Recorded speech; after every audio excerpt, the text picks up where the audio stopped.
Okay, the Moana 2, right, fine. Yeah. Are we back in the room? Let's have a look. Boop, boop, boop, boop, boop. Colin. Are we back? I believe we're back. I see something. Hello. Oh, right. Hello. Should we give it 30 seconds? Yeah, that's them saying we're back. Blimey. Yeah, that was weird. We do have an Alec Turner back with us, thankfully, but I'm on here, but yeah, I'm here. Hello. I watched Moana 2, and gaming-wise, the only thing I've been playing really has been Planet Coaster on my Steam Deck-like thing, and that game works so well on handheld devices. You can tell, and I know people are a bit pissy and moany about that. You can tell it's been designed for consoles, but that means it works so well on the Steam Deck and its ilk. So, yay and thank you, Frontier! And it is a great. I'm loving it. Excellent. Right. Yeah. Oh, some more. I'm trying to. I've made a bit of use of the Steam sales and thing. Not Steam sales. Other Black Friday things. I got exciting things like a can opener. Hey, how exciting! I know. Incredible. Oh, good grief! It is Dad Radio. That's how excited we are. Oh, jeez! Dad's right here. I'm your daddy. Also got talking about. Beg your pardon. What? What? Excuse me. I was about to say, talking about being your daddy, I also got a knife sharpener. Right. Oh, that's a different daddy entirely. Moving on before he starts going on to Alec, please don't be boring. I can't guarantee that. That's really annoying. My lovely SteelSeries headset I think may have just had a hardware fault. I can only hear you in my left ear. Oh, that's normally when I've normally fixed that by actually unplugging each particular bit of the damn thing and then putting it all back together again, because that's occasionally happened with mine. But it doesn't feel very softwarey, which is really upsetting because I really like this headset. Oh well, I know what to put on my Christmas list now. Hello, everyone. They're not what cheap. have I done? No. I have started Christmas. We went to a Christmas market on Saturday. Went to the Tring Christmas market, which is a hoot. It's one of these towns where the market takes over the entire sort of main high street, and lots of mulled wine and funfair rides and raffles and nice. It was really good. We went a few years ago, and there was a raffle from like the local sort of town organization group, and we were on our way to a restaurant, and we won a massive copper bed warming pan, donated by an old antique shop that's there, which we then had to take to this restaurant. The thing was huge. This year, first ticket, we won a massive copper coal scuttle, which is just ridiculous. So we keep winning these really daft, bulky, cooking implements from an earlier decade. Anyway, wow. What else have I been up to? I've been binge watching Intelligence with David Schwimmer, which I stumbled across on Netflix and is fantastic. I have been playing, actually, I installed it for my wife on her laptop, but I've been playing a little bit. An amazing game on Steam called Tiny Glade. Mm-hmm. Have you heard of it? Yeah. Oh, it's beautiful. It's like, a sort of town and countryside building thing, but without any of the gameplay. So none of the resource gathering or the need to have electricians and then feeding the electricians and then building a restaurant for the electricians to, none of that stuff. It's just building, but it's so beautifully done. It's a work of art in terms of programming. I love it. Yeah, it's really, really beautiful. And it's got a really amazing camera suite. They're really like leaning into the whole thing of it being a bit of a screenshot game. So if you go on YouTube and Google Tiny Glade, there's people building the most amazing things, like building Helm's Deep and Rivendell, and it's really good. Really nice game. In game, I did my usual power play stuff, and I did some weeklies and had my usual minor issues with weeklies. I've only got one this week I couldn't do. And then, which I guess we'll come on to later, I've been rescuing people at Sol and dodging griefers at Sol, sometimes less successfully than others. And in between all that, I've been going back to some of the ED Copilot time trials because I had been slipping down the boards a little bit, and I managed to fight my way back on a few of those. There's some bloody good SRV drivers out there these days, though. Bastards. That's me. Oh, excellent. Right, well, let's have a quick glance over what I've been doing. Well, up until this week, I was doing a lot of power play. And then, of course, now that everything's all kicked off, which we'll talk about later, I've been flying around Sol for some reason. And those of you who saw my stream on Sunday will know that I'm doing a top-up job edit. How many rebuys did I have to bite? Quite a few. Rescues? Oh, God, yes. I made a crucial mistake. I fought them instead of running away. Why would you do that? Yeah, you don't do that. ECM and fuck off, mate. Jeez. Yeah, but then it took me a while to realise that. I thought you had to fight your way through. No, you run briefs are robbing it. Jeez. Yes. Sounds like a coward's the best way to be in this game. 100%. Absolutely it is. Especially when it's at those bastards. Oh, no, the size I can handle. It's if I get a glaive as well. And just, off. This is why my rescue ship deliberately has no guns on it. Yeah. Don't even try it. Yep, I know. Yeah. I know that's exactly what I've done, and my passenger vessel at the moment, which it's the first time I've done passenger missions since they revamped the UI, so I got a bit confused. But yeah, it was fun. Apart from that, usual work hassle and a little bit of Final Fantasy 7 again, and I think that's really been about that, because for some reason I get addicted to watching YouTube shorts and I really ought to stop it. Oh no. I know, I really ought to stop it. Yeah. Before I start turning into an Andrew Tater or something like that. I find out then this lobster stream. There's this lobster catcher in Northern America somewhere.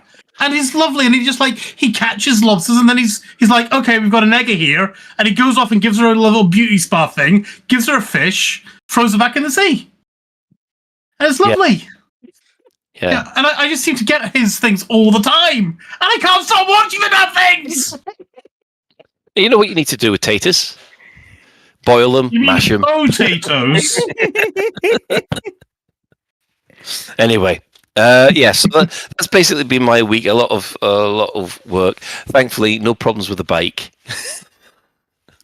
Although I have actually put new lights on it so that it makes my wheels look like Tron wheels as you cycle along. I thought you were going to say I have actually put stabilizers on it.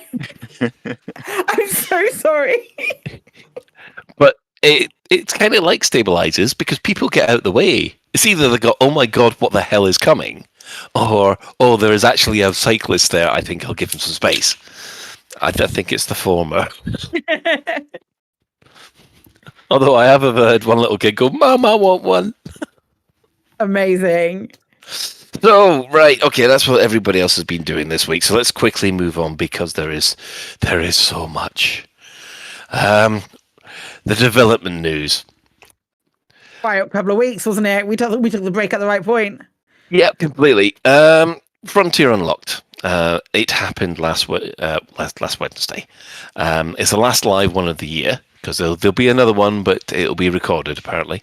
But they gave us an interview with game director Piers Jackson, who talked with Arf about the state of the game, the highlights of the year. There was a discussion about the SCO, Powerplay 2, and an overview of colonisation, which we'll talk about in a bit.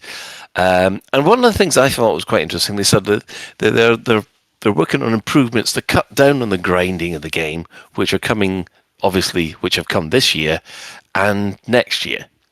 So that implies that there's more to come Yeah. after colonisation. You mean continued development for a live service game? Mm. Who'd have thought it? Who'd Game's have not thunk dead. it? Yes. Yeah, it did say that they'd had quite an ambitious target this year. Mhm. They didn't manage to get everything in they wanted, which Arthur said, "No, that's my fault. That's my fault." As if Arthur He is more personally developing it. Arthur's writing the code right now. yeah, Pierce is standing over him with a whip, saying, "You said you'd get it all in for Christmas. Go on." But it's not been that way. So yeah, it's just general thoughts on the interview with Piers. I mean, I thought it came across very well. Everybody seemed very positive. What are your thoughts? Yep, I agree. It was nice. It was very Yeah, it was- chilled. I like that they sort of, I like that they sort of touched on the ethos of some parts of the year of trying to, get rid of the grind, as we'd also, all suspected. Just trying to reduce some of those problematic parts of the game where people were grinding too much or relogging, or so things like the SEO drive, which was just such a great win for the year, I think, and the engineering improvements. And it was nice to hear them just say out loud what we'd suspected about what they'd been working on. Yeah. So yes, it came across very well, and of course, one of the things that got everybody excited about was they actually give us more information about colonization. This new module. First of all, it must be said that I've hinted that an open beta for this will happen in the beginning of 2025. Right. We've heard them say early next year, and that normally can mean anything up to at the end of Q1. So it could be the beginning of March, as far as we're concerned. And I think we can just highlight the main points, and then we'll hang on about this in greater depth later. So they went over the basic mechanics, which is you buy a colonization beacon from a system contact within 10 light years of the system you want to do. You drop 24 hours to drop that beacon, and then this summons a colonization megaship, which looks awesome. And then you choose where the spaceport actually is, and then feed stuff to build it. And once you've built the main station, then you can expand out into other bases throughout that system, or just say, right, okay, I've got this space here, let's move on to the next one. So yeah, that's the basic mechanics that they discussed. So yeah, I guess we'll look forward to a deep dive on that later. But the other thing they dropped, and we'll be able to show sooner or later, is the Cobra Mark V. Now, obviously, this is the new ship, and it's small. Hooray. Yeah. I like I'm a little bit kind of disappointed. that. Are you? Are you? no. I'm the opposite. Yeah, I'm happy.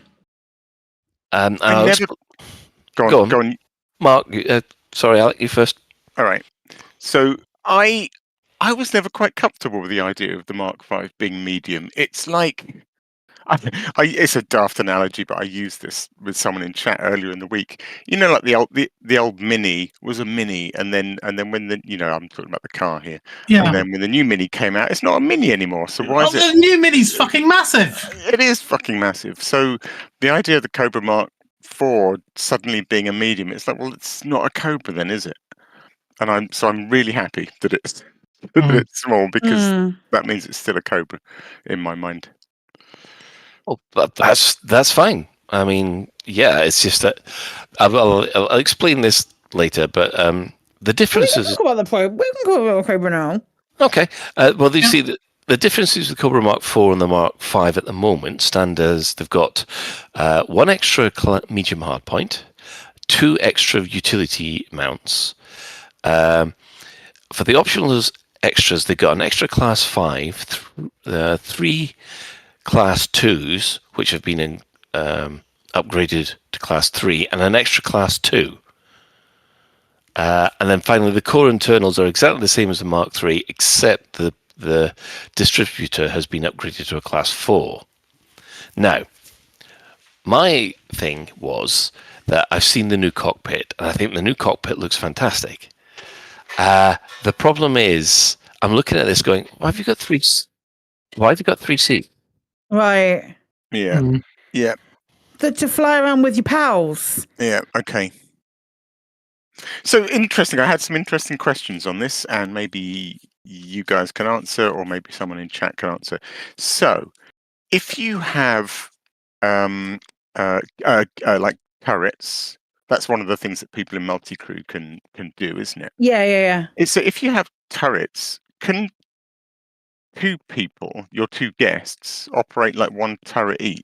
I don't No. believe so, No. because they go onto a weapon, don't they? Right. They just have the weapon roll. Okay. Can one of your people do turrets and the other one get out and drive your SRV? Probably. Yeah. I mean, I'm stretching. I'm with Colin, really. I mean, at the end of the day, it could just be a case of, hey, we're giving you this small ship so you can take you and 2 mates and go and fight in a conflict zone, or go and do something like that. You know, it doesn't necessarily have to be. Oh, but they don't have a purpose. No, they don't.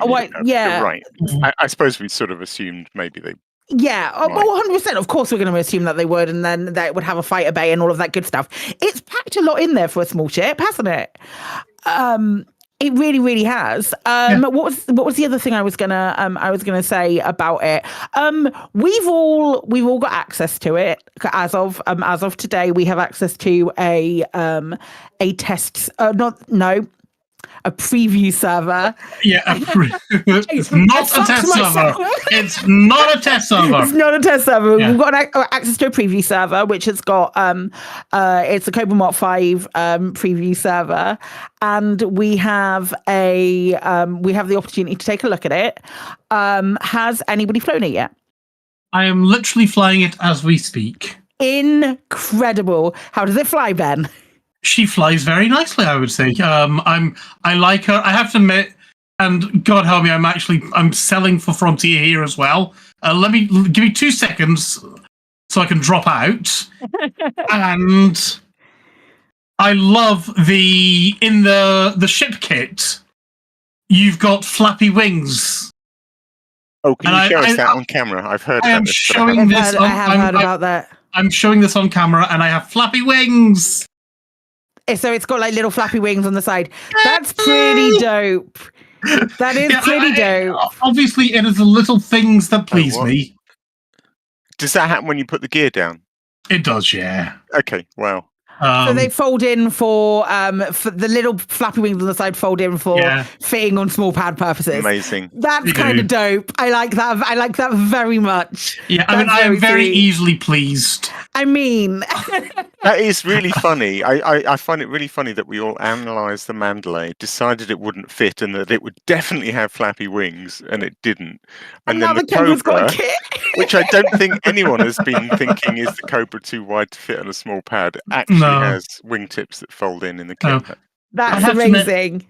To make her look more like a Cobra, I did get rid of the front extra flappy bits at the front. Ben, could you do me a follow up question about the test server? Would you be able to check your module storage for me? I'll have to fly back to Lave Station. You can just check it from in the right hand panel. Oh, you mean what? The modules of this your modules? Thing? No, just your module storage. This? No, sorry, not your mod. Your module storage at the stations. Sorry, my bad. You would have to fly back to the stations. Okay. Sorry, I'm getting confused by other things. My brain hurts. But yeah, check your module storage for me in a moment. I will fly back to Lave then. That would be cracking. That is a great opportunity to try the FCO drive out. Because I have seen mentioned in chat, and I have heard that the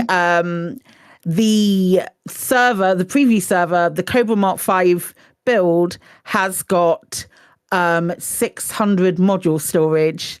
Oh, wow. And I'd like it confirmed for What podcast what is it listeners. currently? Because I've never hit my limit. 240, I think. Oh, right, nice. No, hang on. Was it 100? Is it 120 and it went to 240? Oh, really? Oh, wow, that's a it big was hike. very small. Nice. Very, very small. But it was 200. Everybody in chat is telling me it's 200, so it's tripled to. No, I will. That's oh, hang on. wild. I need to remember to boost. Although, I mean, they're just encouraging hoarders. I mean, come on, people. What My guy, let me fucking hoard. pride in your garage. 600, please. I am Let me hoard a 74 ships. Why do people need all this crap? Oh my god! I this keep year having I've to got get rid of so many more modules. ships. Wild. Yeah, I keep having to delete modules. Yeah. I mean, usually it's like, oh, I've got like 10 D-rated FSDs or something like that I forgot to delete. Yeah. Yeah, well, that's fine. I've got rid of all of those now. Everything I'm deleting now is engineered. Oof. Okay, that's getting harsh. And now the knowledge that I don't have to do that is making me quite happy. Oh. Is making me quite happy. I have I have a follow-up not a follow-up question about the Cobra Mark 4 Mark 5, but there was another question the Mark about 4 does not exist. I know. Sorry, my apologies. I had a question about what else was covered by devs in the last 2 weeks. What was it the last 2 weeks that we had the post from Paul about ship transfer times, or was that more longer ago? Oh, that was longer ago. It was longer ago. Yeah, that was longer ago. I'm sure we discussed it last time. I doubt couldn't they'd have done remember. anything. Oh no, we discussed it, but weren't you not here? I was here like 2 weeks ago. I wasn't here, but Or maybe it was a week before that then. Maybe it was a time when I wasn't I don't know. I'd like all the weeks are rolled into one now. Yeah, but it has a tendency to do that. I have to admit, I remember it was sort of like, wasn't it basically them asking, and then the community says, no, we actually do want delivery times. No, they didn't. Some people Not everyone. Not everyone. Some very loud people said we don't want delivery times, and everybody else said we did. Times. Not even everybody else. Let's not say everybody else, but there was a majority that were quite happy. Not happy with how it was. A lot of people said, I wouldn't mind you if you reduced it a bit, maybe half, maybe a third. Please don't remove it entirely, was the general. Okay, I'm fine with them removing it entirely. Okay, I must have I must have had a fever dream through that where we didn't cover it or something. Never mind. Anyway, cool. Right, okay, Claire, Claire, I'm at the inventory thing, so you want me to go to modules? Yeah, I just want to double. You mean my ship modules? So that means starport services and outfitting. Yeah. Tell me if I'm going wrong here.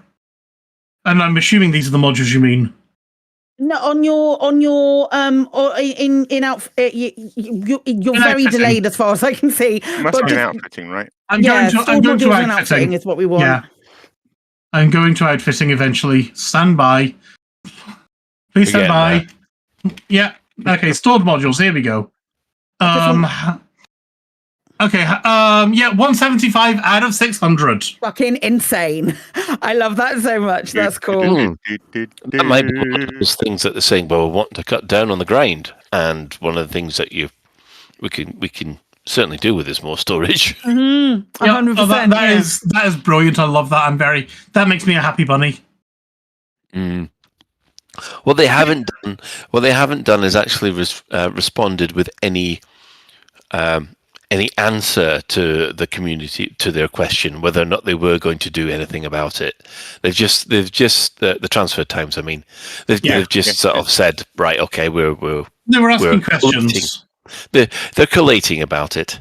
Yeah, and yeah. I mean, we talked about the peers interview and what they were saying about trying to reduce barriers.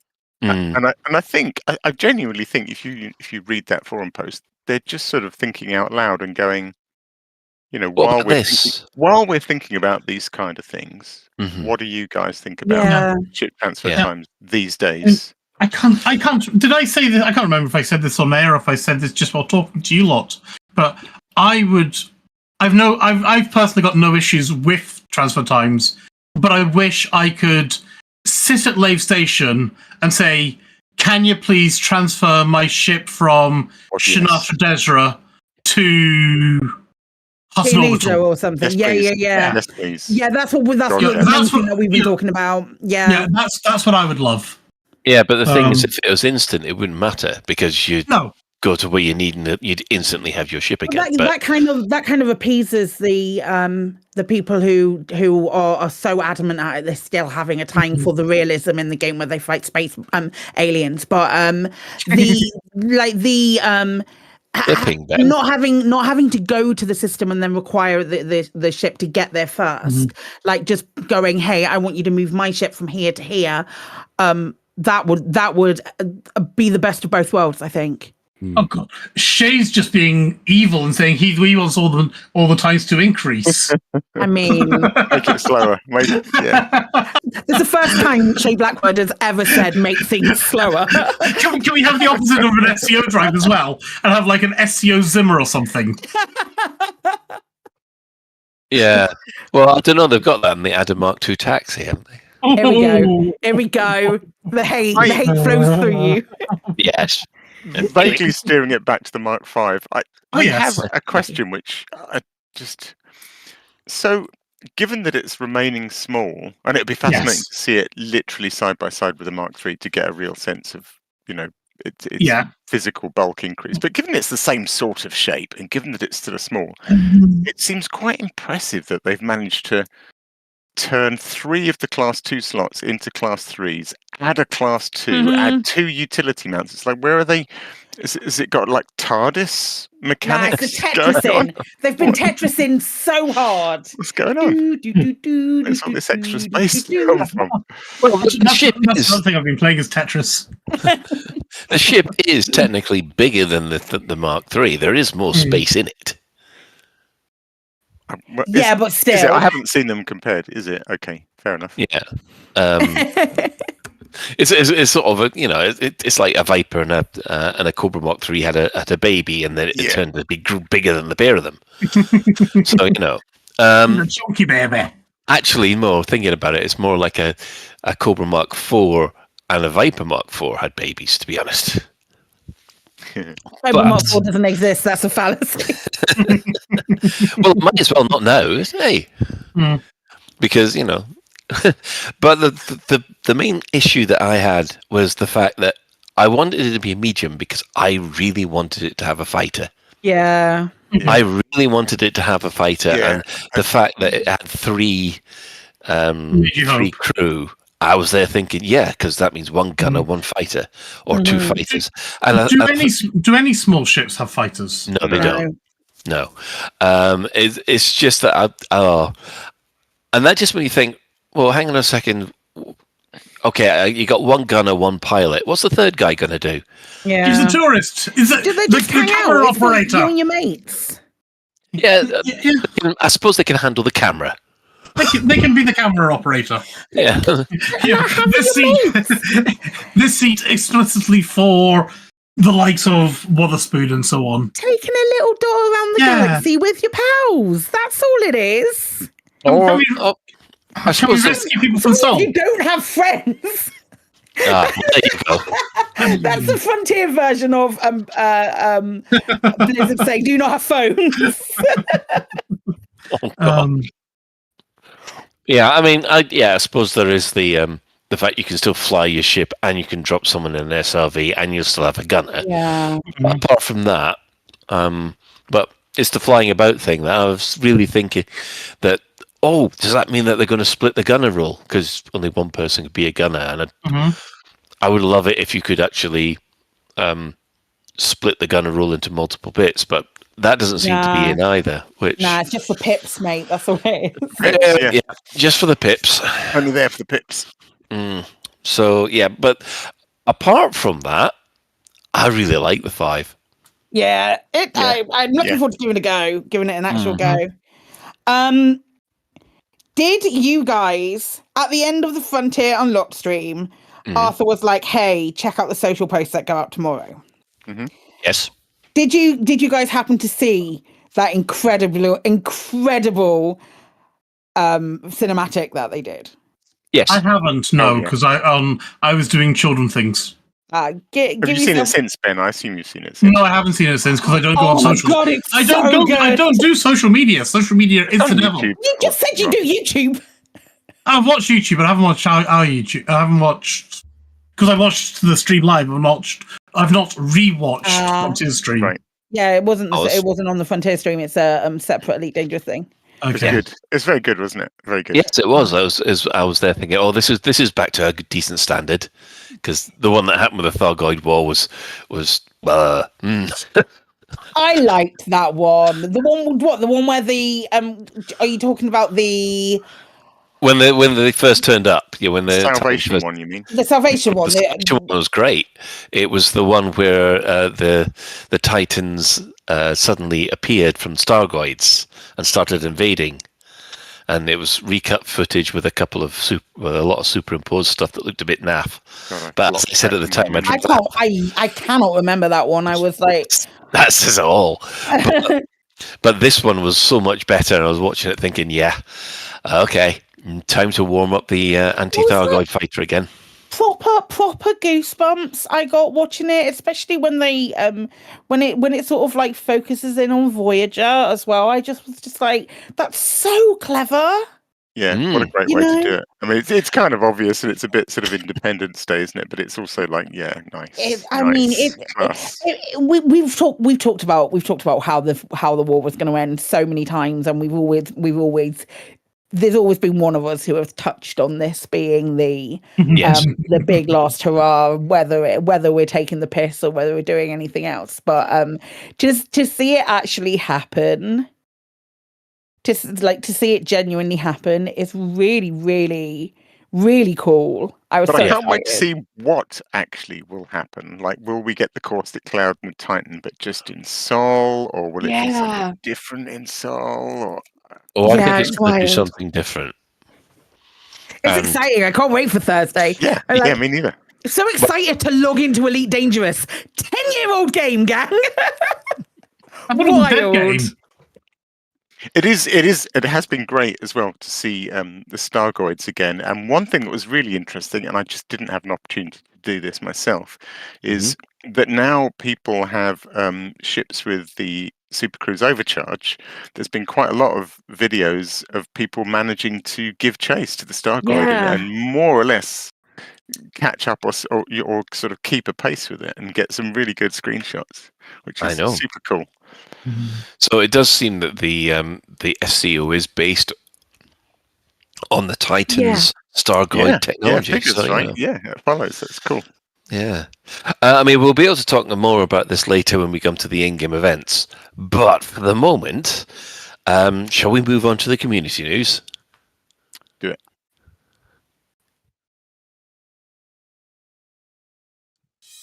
And now, to the community coroner.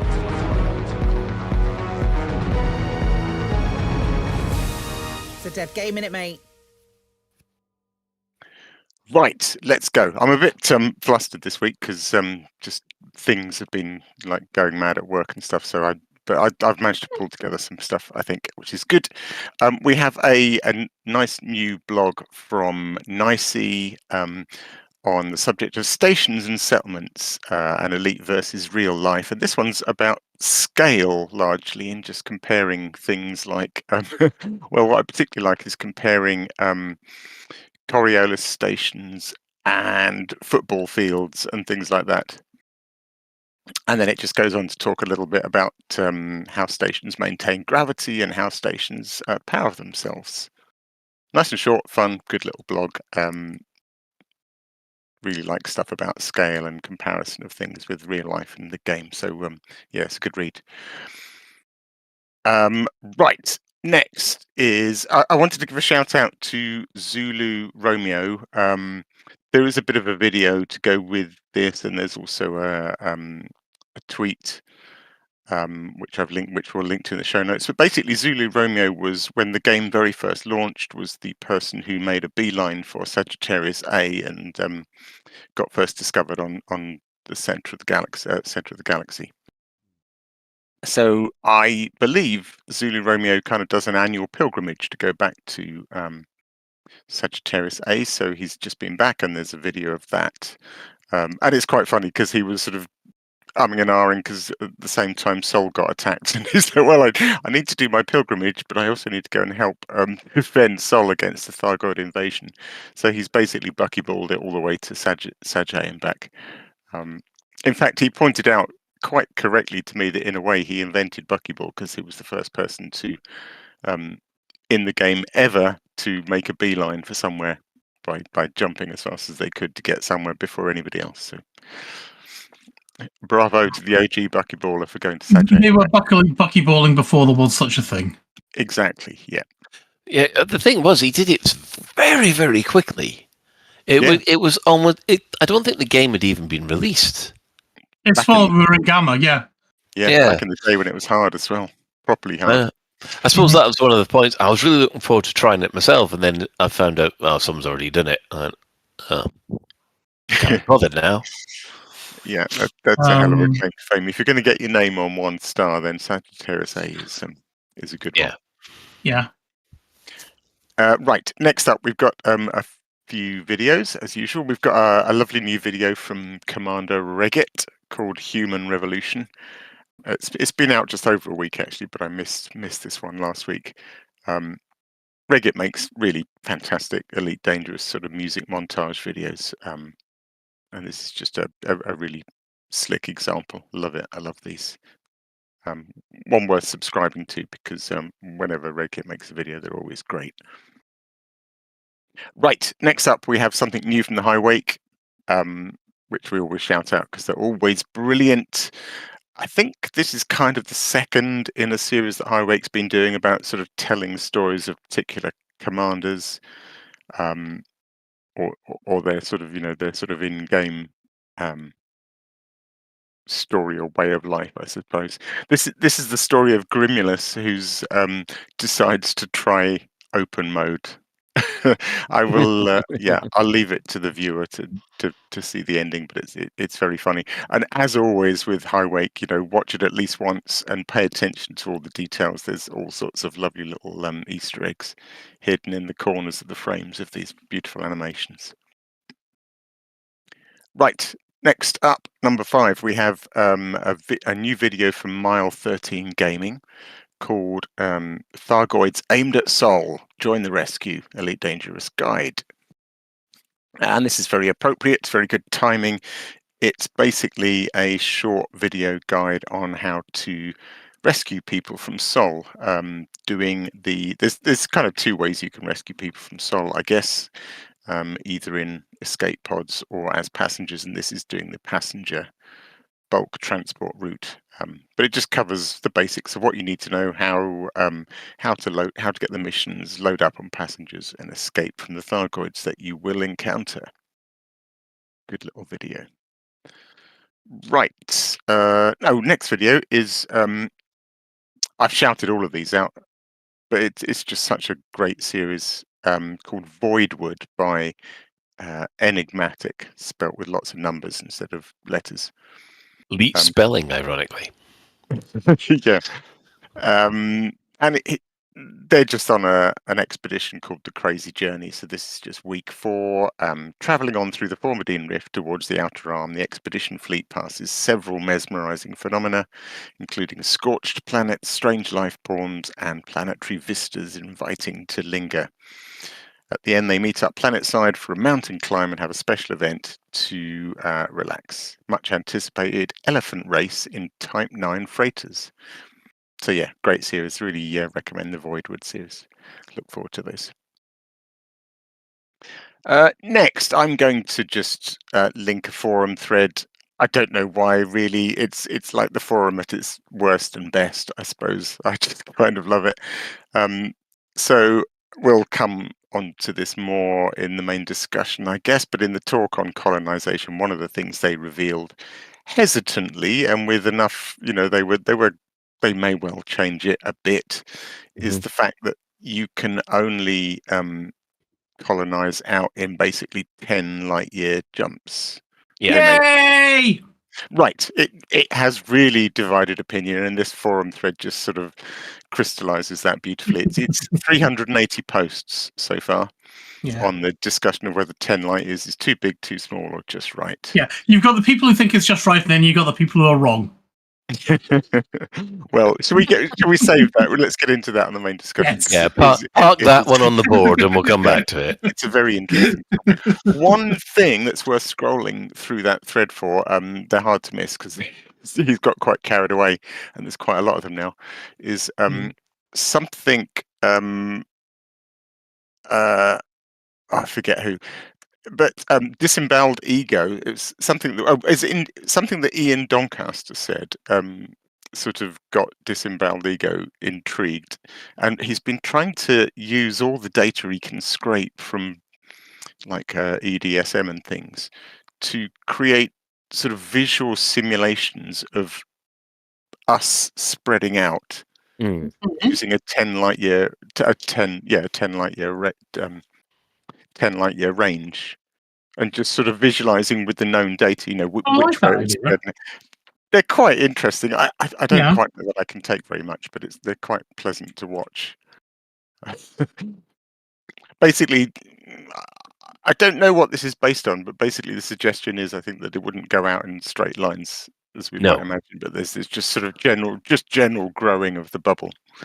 Anyway, I like visualizations, so go and find those in that thread because they're good fun.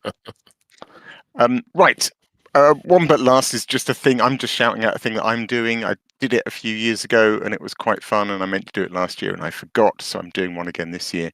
I'm doing an advent calendar through December. So basically each day I am sort of showcasing one of my old Elite Dangerous videos. I've got like two years worth to sift through now, so I've picked out 25 of my favorite of my own Elite Dangerous videos, and I'm just sort of promoting one of those a day with a little bit of a write-up about what was going on in the video and why I made it. So there's a forum thread, and then you'll see those all over social media tagged with hashtag EDAdvent2024. Nice. And lastly, I didn't put this in, so I'm going to I just added it because I was like, hey, I should really mention it. We're on Blue Sky.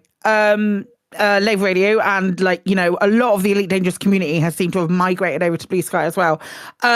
We made if you follow Lave Radio on Blue Sky, we have made a starter pack where you can find everyone who is here and other folks as well, regular people that we shout out and regular contributors are all in that pack. So go and give them say hi over on Blue Sky. It's really nice. It's really cool. There's a lot of cool people over there. Fun. It is quite telling now that as I'm sort of posting my advent calendar things, and I'm doing them both on X and Blue Sky, and I do it on Blue Sky and I get half a dozen likes and maybe the odd repost and comment, which is all lovely and friendly. X feels like I'm just pissing into a void now. There's nobody there. Yeah, you're completely right. Mind you, it's always felt to me as if I'm pissing into a void. Yeah. Right, so if you have a community event taking place soon and would like us to shout about it across the airways, tweet the crew at Lave Radio or on Blue Sky, and email at info@laveradio.com, and Alec will add it to his list. So, the in-game events, what have been happening for the last couple of weeks? Well, it's all gone a bit Thargoid, to be honest. The 25th of November, Aegis urged a high alert for anti-Xeno forces, effectively saying then Thargoids are up to something. And turns out they were right. Since Sojourner collapsed, they theorized that the Thargoids were looking for something, and thanks to basically reading her mind, they think they found it. And they think they found it in Sol. Well, that's one of the theories anyway. On the 28th of November, Titan Kojo moves deeper into the core systems. Hashtag incoming Titan. Obviously, this is when the Titan decided to go all Stargoid on us and is fastly approaching. And of course, yesterday we had the widespread panic in Seoul as humanity does a brave Sir Robin. We're trying to evacuate as many people as possible.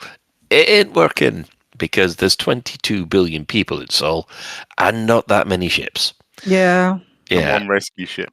Come on, rescue ship to take them to. And if you've seen the messages as you're flying these people away, you're sort of there thinking, how come it's only the really rich ones? But Surely they're a so lottery. grateful. The thing that gets me about the messages is they're in a Thargoid infected system and they're going, why are you taking me to a Thargoid infected system? It's like, no, pal. You started there. I'm taking you away from a Thargoid infected system. If you want to get out, you can get out now. You know where the airlock is. Yeah. So, to summarise the Thargoid war at the moment, Casio ran out of control systems early in the week and it jumped. It has reverted to its Thargoid form and is in a direct course for Seoul. We're assuming that it's arriving on Thursday. Does this mean we can see it at the moment in the skybox? Yes. Yeah. So yeah, people are as Alex says that people are able to try and get close to it using the SEO drive. Yeah, because it went through a couple of other systems or one other, didn't it? So I think It people did. positioned themselves in its path and then chased it. Yeah, it went zooming past me. It was really fun.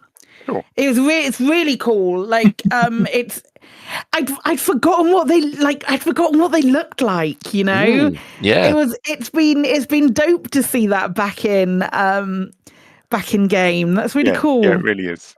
Yeah, it's a good. I like the way that they're actually reusing this because it does give you a case of they are quite advanced, really, aren't they? And it's such like a mad nostalgia trip for like 2 years ago when the world looked different and like there was so many different things going on, and like we probably all had different priorities at that point as well, and it just feels like so much has changed even in that short amount of time, especially with the way that we all play video games, including like and I mean that sort of like in the big grander scheme, the way that people play video games has changed in the last 2 years, and it's just really cool. It's really cool. You never heard about anything like RPGs like Baldur's Gate or... Well, no, I hadn't. I personally hadn't. I definitely hadn't. I'd been, but I just think, like, in the grand scheme of things, I think we were all playing Elite a lot more and, like, focusing very, very hard on just, like, on Elite and not paying as much attention to other games.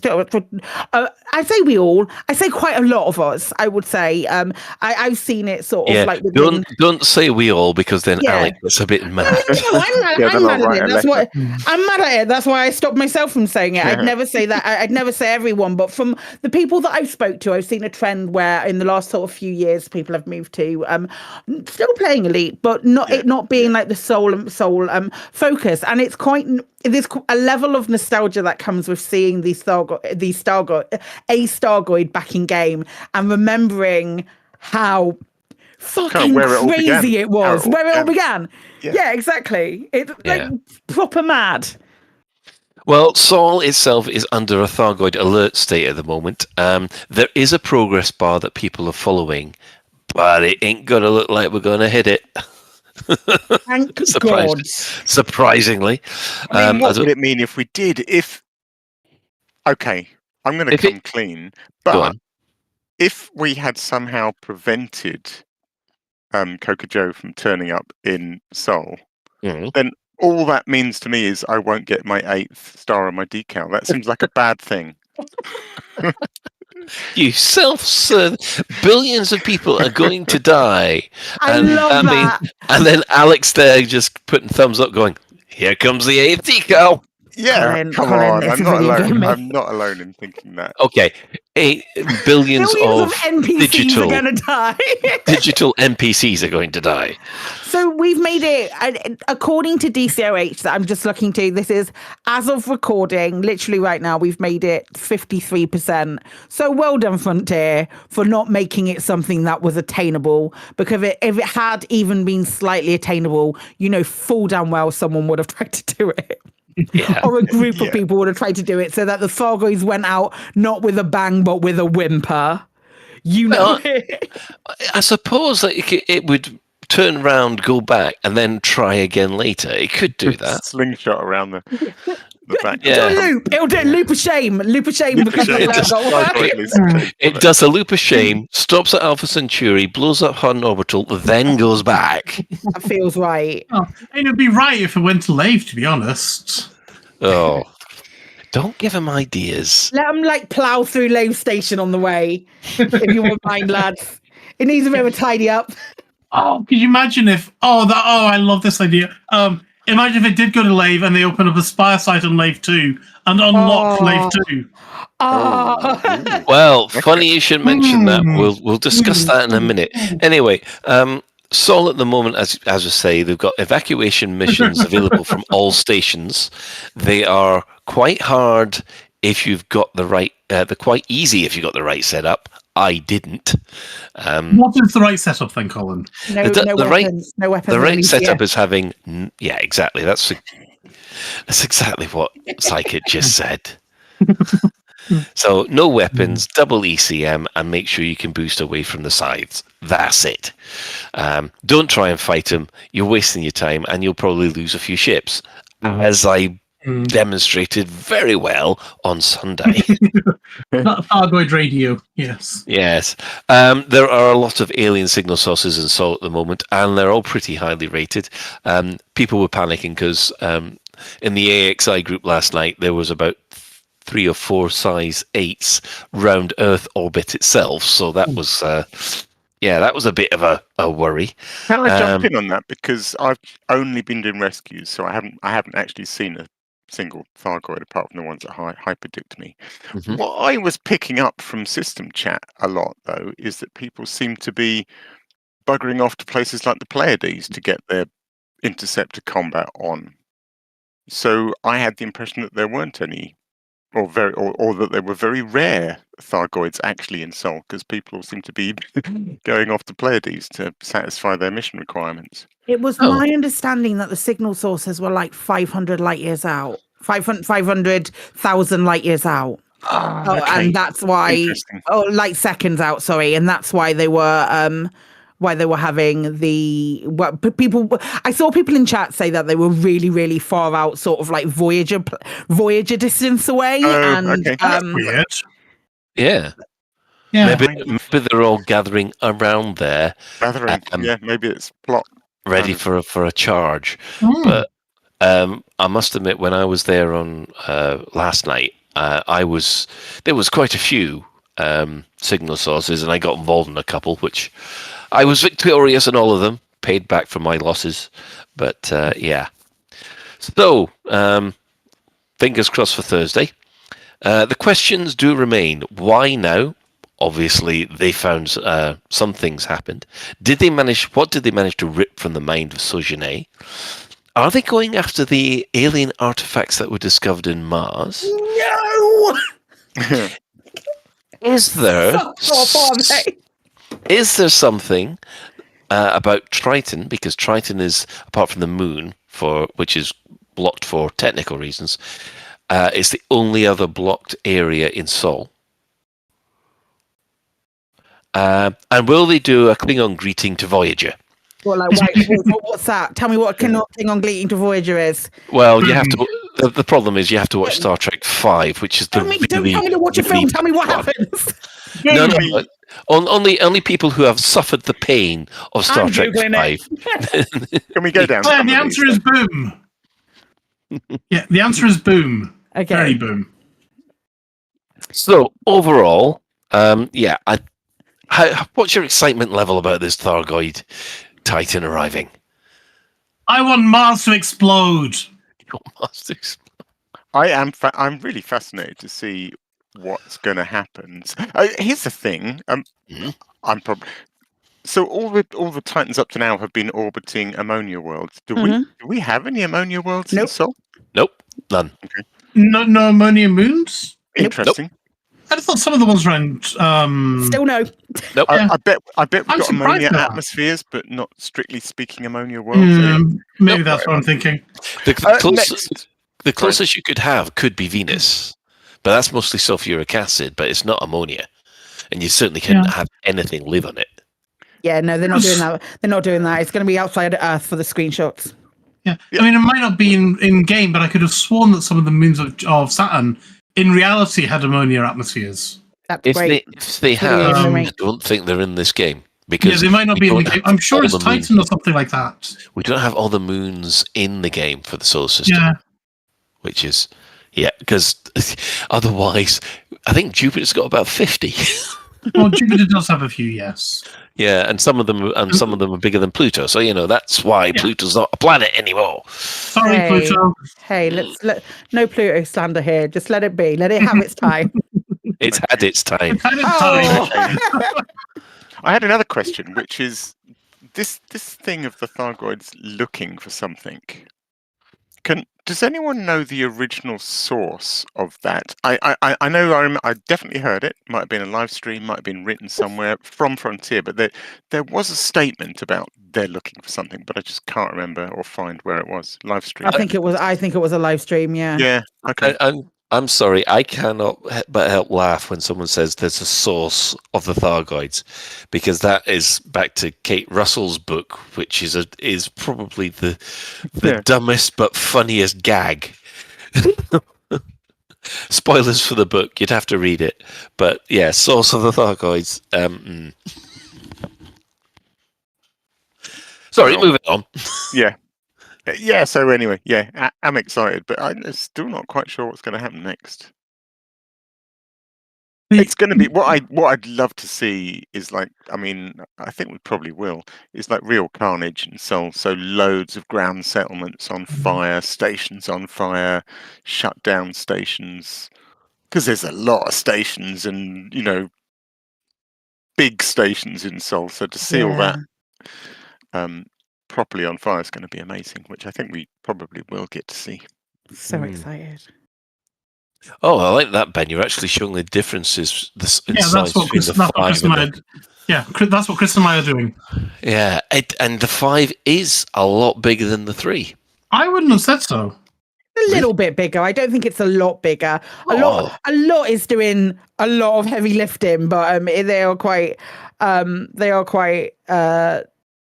different. We'll put some pictures. Make sure you guys take some pictures, and we'll put some pictures on our social media. For those of you who are listening to our podcast, we will have some different photos that go out on the back of that. We're getting educated here. Smurf Fitz in the chat says that Jupiter, Saturn, Uranus, and Neptune all have some ammonia in their atmospheres. So they're here after Uranus. I got a DM.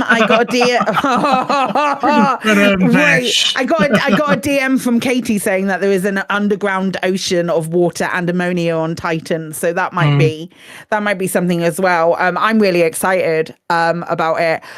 We've been chatting loads about it this week. A couple of different suggestions that I've seen is that the Titan just goes full yeet and just yeets itself directly into Earth, and it just blows up. That's it. That's all that happens.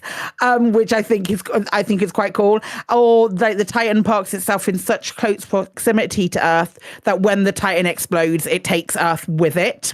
Which I also think is a really, really cool idea. Like it going, hey, motherfuckers, you want to take me? I'm going down kicking and screaming. I think it's a really, really cool idea. With that, we've also talked. I've said Uranus far too many times this week for what it's worth. You have a slight fascination with Uranus. Well, I mean, Uranus comes up quite a bit, Ben, if I'm honest. The other things that we've talked about. I'm excited to see Mars Highburn, because I really like the interior of Mars. Oh, that's Mars the High as a blinding white station. one, isn't it? Yeah, it's kind of like a beigey color. There's one with a beigey color. There is one which has got so many parks in it, which I really love. That one's around Earth. I can't remember which of the 3 around Earth it is, but one has got like so many different parks. I don't think it's Gorbachev, but it's just gorgeous. I cannot wait to see what happens. I am legitimately chomping on the bit to log into a 10-year-old game to play it on Thursday, and that is so exciting to me. There was oh man, what was the other thing that came up? The talk about the artifacts on Mars. Absolutely, they're not. We can't have a giant alien going to Earth and also relics on Mars that they are after. I'm not allowing it because that is the plot of Mass Effect 3. I'm just flat out not allowing it. I'll be big mad if that's the case, but yeah, I'm so excited. I think this week and last week I've been more excited to play Elite than I have been for a really, really long time, and I'm so chuffed about that. Yeah, I must admit I'm really excited because that's my main character or my main commander has something to do because with all the power play stuff, it's not had a chance. Yeah. So yeah, I am thoroughly looking forward to this one. Already the AXI put out alerts saying, right, we're going to organise for the Battle of Sol now. So that's going to be Earth interesting. is what it is. Fiery Earth, mate. Call it what it is. Hold the line. No one gets past the line. Oh man. Yeah. I held the line from another game. Mass Effect 1. But he can say it in Mass Effect 3 if you have a particular mod. I'm actually referring to something else which I thought Ben would have picked up on there. But I was thinking Babylon 5. Exactly, yes. Oh, okay. I don't know. Don't worry, it's before your time. Yeah, so was the war, but I know about that. We don't talk about the war. Jeez. Right, anyway.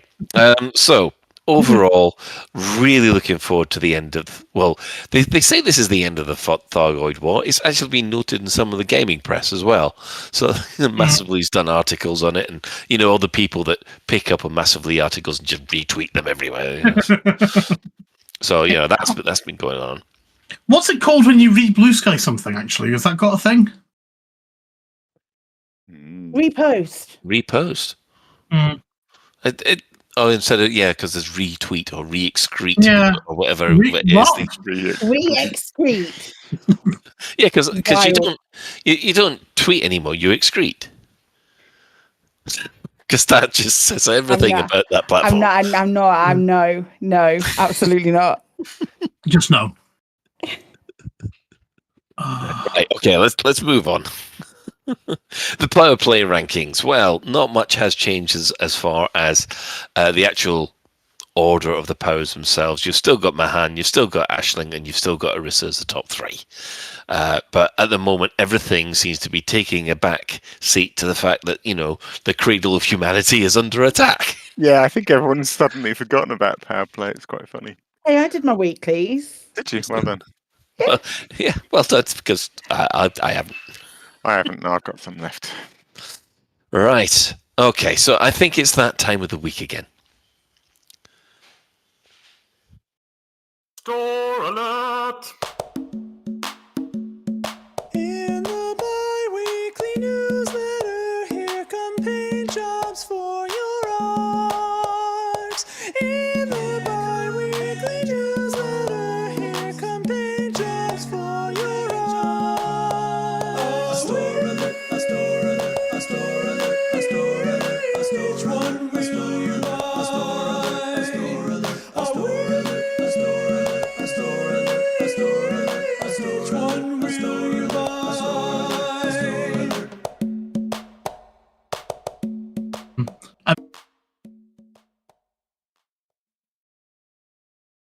And welcome back. Well, there's lots of store-related stuff to discuss here.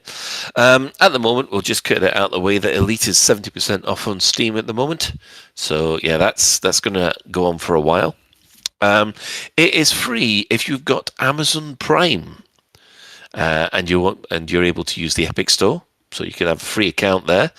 I must point out that offer is still going to be available until the 28th of February. What, the Prime one? The Prime one. Oh, that's dope. Yeah, so basically free Elite for Elite. yeah, free Elite. So yeah. Apparently, according to Apathis, the Steam sale ends in less than 20 hours. So get your get your 70% off now, especially if you haven't got Odyssey yet, because yeah. As far as the store is concerned itself, we actually have 2 new pay-for-ship builds, both at about 25. Well, they are 25,500 arcs each, which works out probably about £12.75. So yes, it's ironic that the new ship builds are actually more expensive than Odyssey itself. Only for the next 20 hours. Yeah, something like that. So we've got 2. We've got the Python Mark 1 Rescue Jumpstart, and you've got the Crate Mark 2 Titan Combat Jumpstart. I wonder why these 2 are actually being put up on the store. I wonder why. For the Python, you get a specialized rescue loadout, enhanced AX weaponry, graded engineered core internals, graded engineered caustic and heatsink launchers, extraction ship kit, which includes 6 paint jobs, and a commercial F decal. Which I must admit, when I have seen it, it looks quite good. But then again, I've already got Python Mark 1. I just would want the ship parts, which would be cheaper. They got the Crate Mark 2 Titan Combat Jumpstart, which is a specialized AX combat layout.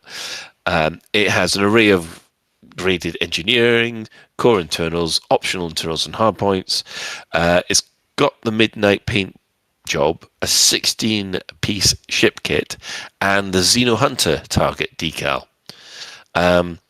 Both of these ships aren't top of the line, but if you've never done either Thargoid rescuing and or Thargoid combat, they're actually good starter ships, which is supposedly the whole point, because that's why they're a jumpstart. Yeah.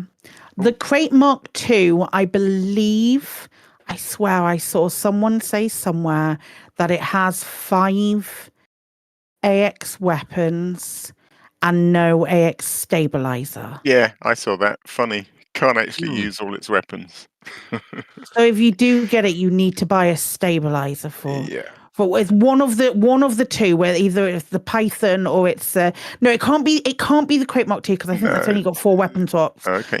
But the Python Mark 1 might have 5 anti-Xeno weapons, but it doesn't have a thing. But you can just remove one of them. Both of them have got 5. But have they? Weapon slots. Yeah, both of them. Have got 5 weapon was slots. I saw somewhere someone say that it didn't have a thing. It might have changed it. They might have changed it now, but I did see someone say somewhere that it didn't have it. But either way, they're decent ships. They're decent, and they'll get the job done if you're brand new and you want to have a. And that's the point. If you just joined Elite Dangerous and you see all this stuff kicking off in Sol, and you go, I want to have a bit of that, and you're there with your Sidewinder, and you think, oh, I'm not going to be able to. It's a leg up that will be welcome. Yeah, But, and with a bit of luck, having those caustic launchers on the starter ship means if we do get the last Titan materializing in Sol, then you'll actually be able to get to see a Titan, which is a spectacle worth seeing. Very much so. Yeah. I do think it's a shame that they don't list all of the modules that it has. on Yes, I was a the bit store surprised about because that. because it's like, hey, I want to make an informed decision before I make this purchase on the ship, and it doesn't like fully list it. I feel Really? like that's missing. That Frontier have missed an opportunity to make maybe more sales from that. So this phrasing in our show notes, say for the Mark II, where it says array of grade engineered utilities, is that wording that's taken straight from the store? DLC from the DLC on the store, I think. That's not great. Oh well. Yeah. So the thing is, you end up having to buy it to find out what those are. Oh, you can see it in game. Oh, you do? You can see it in Before game. you buy? Before I believe before you buy, but that's an extra step. If you're like, hey, I want to let me quickly go and see what it is. I would be googling it. We've talked about this loads of times. We are trained as Elite Dangerous players to tab out and look at a website to do something. We are trained as Elite Dangerous players to do that. So my instinct is to go and read something and go and check the website and see what it's there. And the fact that it doesn't say it. It just says enhanced AX weaponry. Feels Bit of a cop out, to be honest. yeah. Yeah. I'd like to see it. Thanks. Yeah, it's a bit shit. It doesn't tell you what it's got, isn't it? Yeah.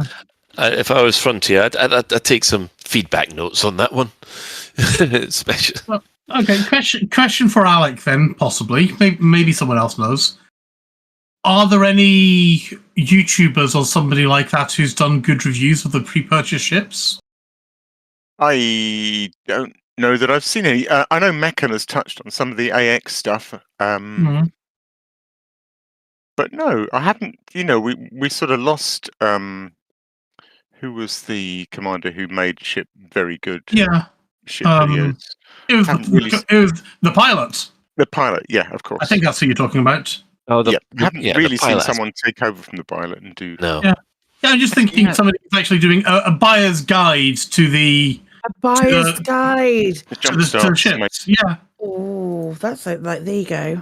Yeah, it's quite. That's an idea. The idea to anyone who wants to make Elite Dangerous YouTube videos, Colin or anyone. Maybe you could even do something on a certain show you do sometimes. Yeah, that would be a. That would require us organising things, wouldn't it? That would involve me organising to pull my finger out. Yes. So, in addition, the Mandalay gets the Midnight Gloss paint job for 10,000 arcs. I quite like the Change look its of this name. one. Change its name. What? We got it Was wrong. Change its name. Because it's gloss. Well, Yeah. because it was meant to be the Midnight Black, and then it wasn't matte, so they hurriedly changed its name and called it the Gloss, and the Midnight Black will come later. Right. Yeah. So that's at 10,000 arcs, approximately a fiver.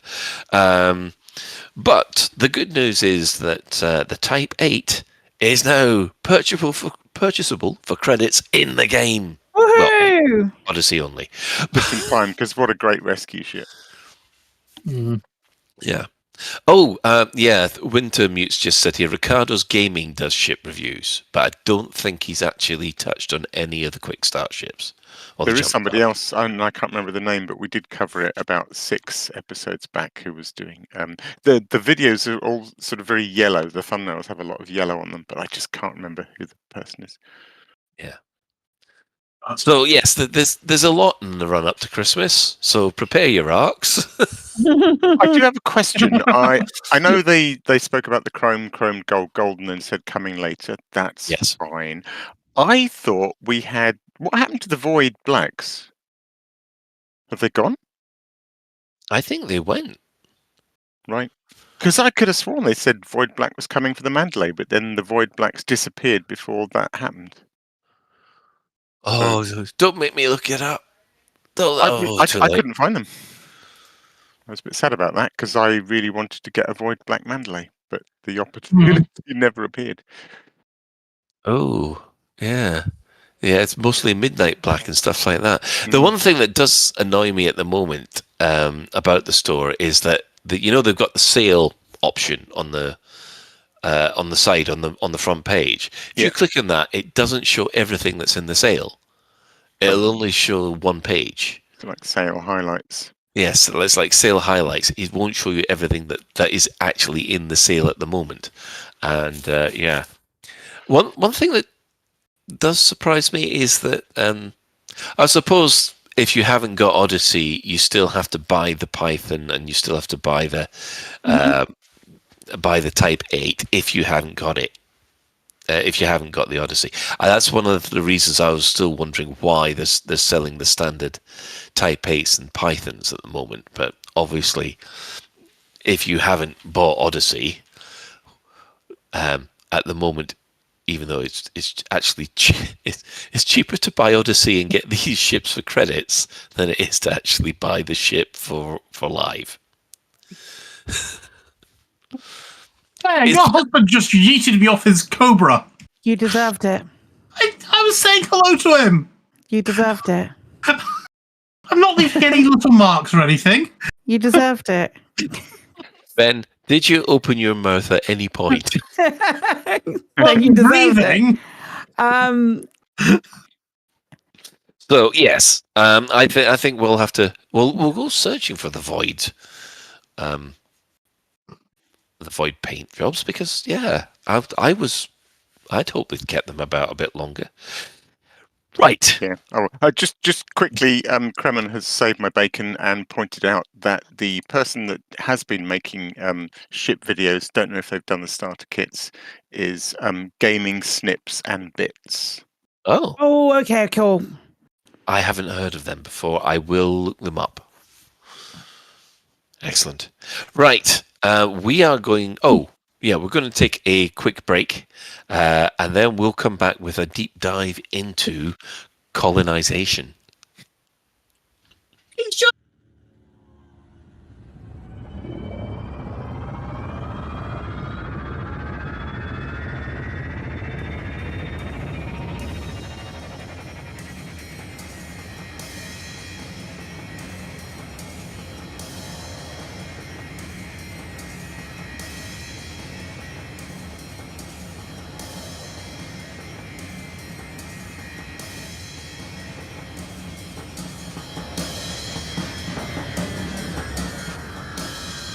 Choose life, choose a ship, choose a career, choose a cargo, choose a fucking big ship, choose palladium, gold and electrical tin openers. Choose good health, low cholesterol and ship insurance, choose fixed interest loan repayments, choose a space station, choose your friends. Choose leisure wear and matching luggage, choose a paint job and hire purchase in a range of fucking colours. Choose decals, exploration, and wondering where the f*** you are on a Sunday morning. Choose sitting in that chair, running mind-numbing, spirit-crushing trade routes, stuffing f***ing junk food in your mouth. And choose rotting away at the end of it all, pissing your last in the void with no one out there to hear you, bury, or do anything as you drift away in cold space. Until some comes along to steal your ship, your cargo, and your clothes, leaving your bones floating out in space. Choose your future. Choose life. But why would I want to do a thing like that? I choose not to choose life. I chose something else. And the reasons? There are no reasons. Who needs reasons when you've got onion heads?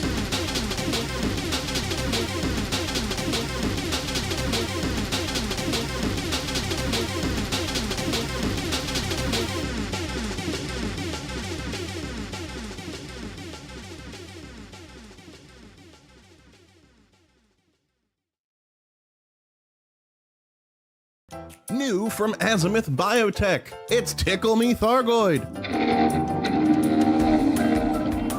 Tickle Me Thargoid is fun for all the family. Teach your little anti-Xeno commander the difference between an Orthrus and a Cyclops, a Basilisk and a Medusa. Count the hearts. 1, 2, 3, 4. It's a Cyclops. All Tickle Me Thargoids spray realistic caustic clouds. Not near the curtains. I love you, Tickle Me Thargoid. Tickle Me Thargoid. Available now from branches of Lave Toy Depot and other retailers.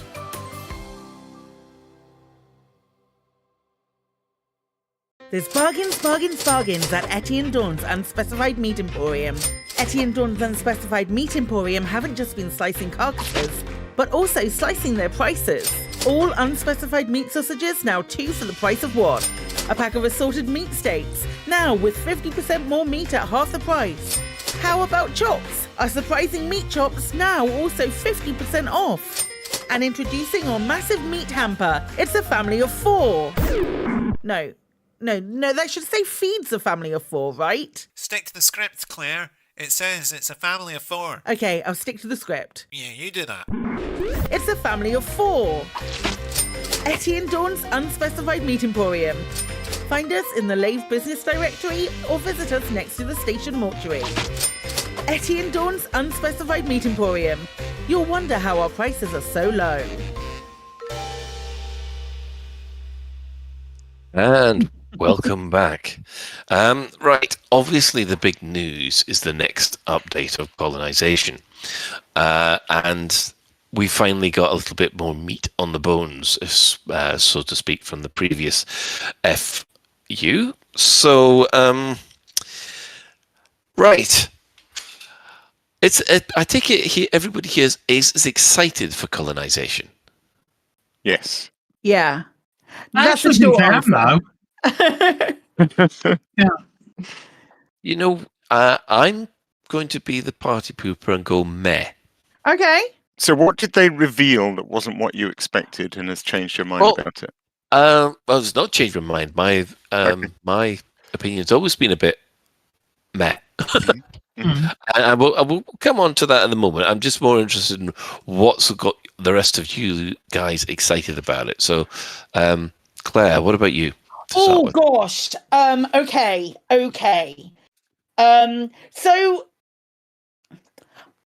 I like a lot of the stuff that I've been I felt incredibly smug. Let's just like put that out there. I felt incredibly smug because it felt like had I been writing that design document, what Pierce presented sounded incredibly like the design document. The only reason that I was like, oh, you won't be able to absolutely decide exactly where your station goes was because I just did not believe that the game had the capability of being able to do that. So, Alec and I, like, we spoke on Thursday and like the Thursday after, and we were bouncing off the fucking walls. And I don't think I've stopped. I had to literally make a video by going back through the previous week's Lave and taking the audio and laying it over what they showed, because what I was saying 2 weeks ago that they wouldn't do is exactly what they did. So it just made me laugh a lot. It was so funny. Like, I wish I was so excited because it was like being members of the Elite Dangerous Partner Program, which we're very, very grateful for. We get the information slightly, marginally. We're talking hours, if that. Yeah, 2 hours before everybody else.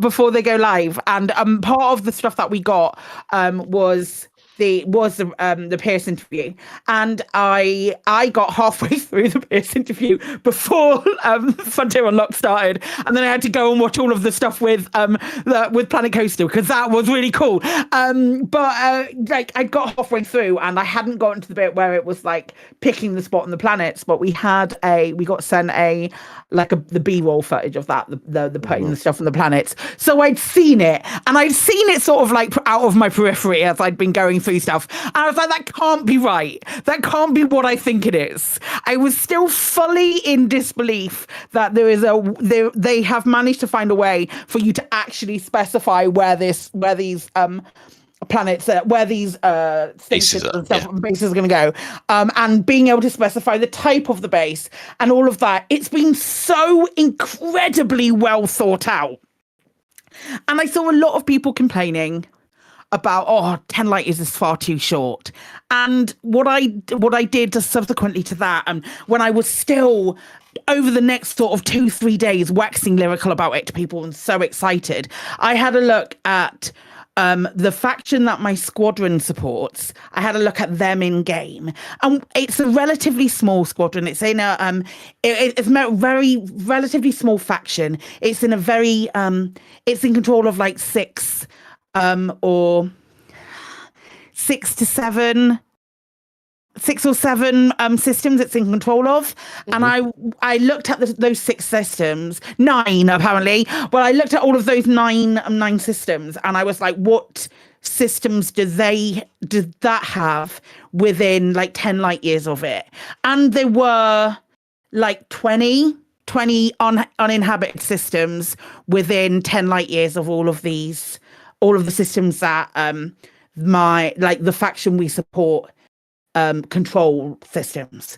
And I was like, that's really exciting. And then we looked again, and one of my other squadron members went through them and was like, of those 20, there's like 3 that are really high value, as in they have lots of planets, lots of stars, and all of that stuff, really high value systems.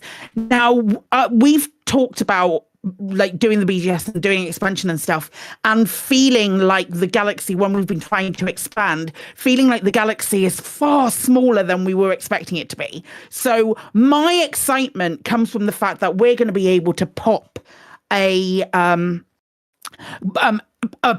a new system and expand into it, and that's really exciting to me. I'm not one of these people who's like, oh, I had my heart set on colonizing just next door to Sagittarius A, and according to this data, with a 10 light year gap, it's going to take me 25 years and stuff like that. So I'm not bothered about that bit. However,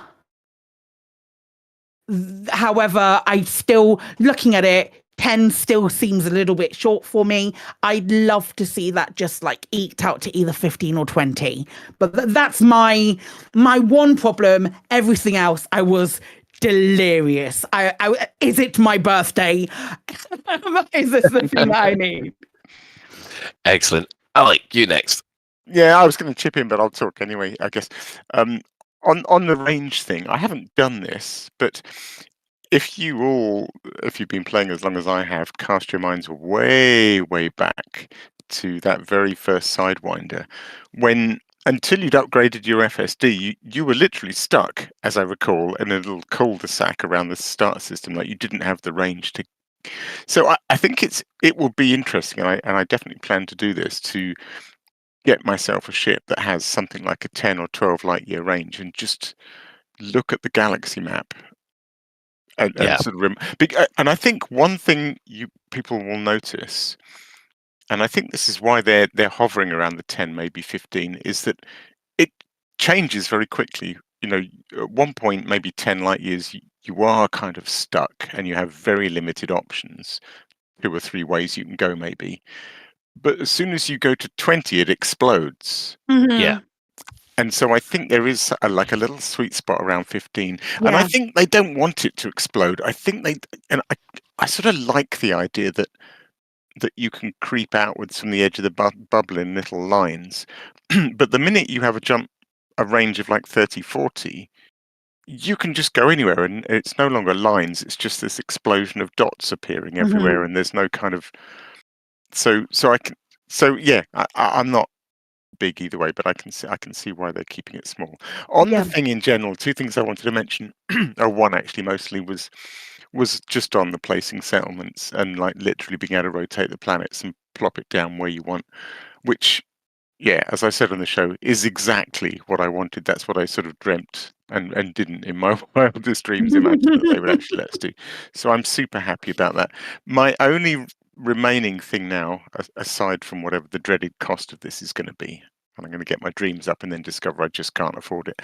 But the only other thing is that when they placed all the Odyssey settlements, and Dav Stott spoke about this at length, and they ran a thing called a bake-in process, where they basically had an algorithm that crawled the bubble, deciding where to place settlements, like an automated kind of NPC, if you like.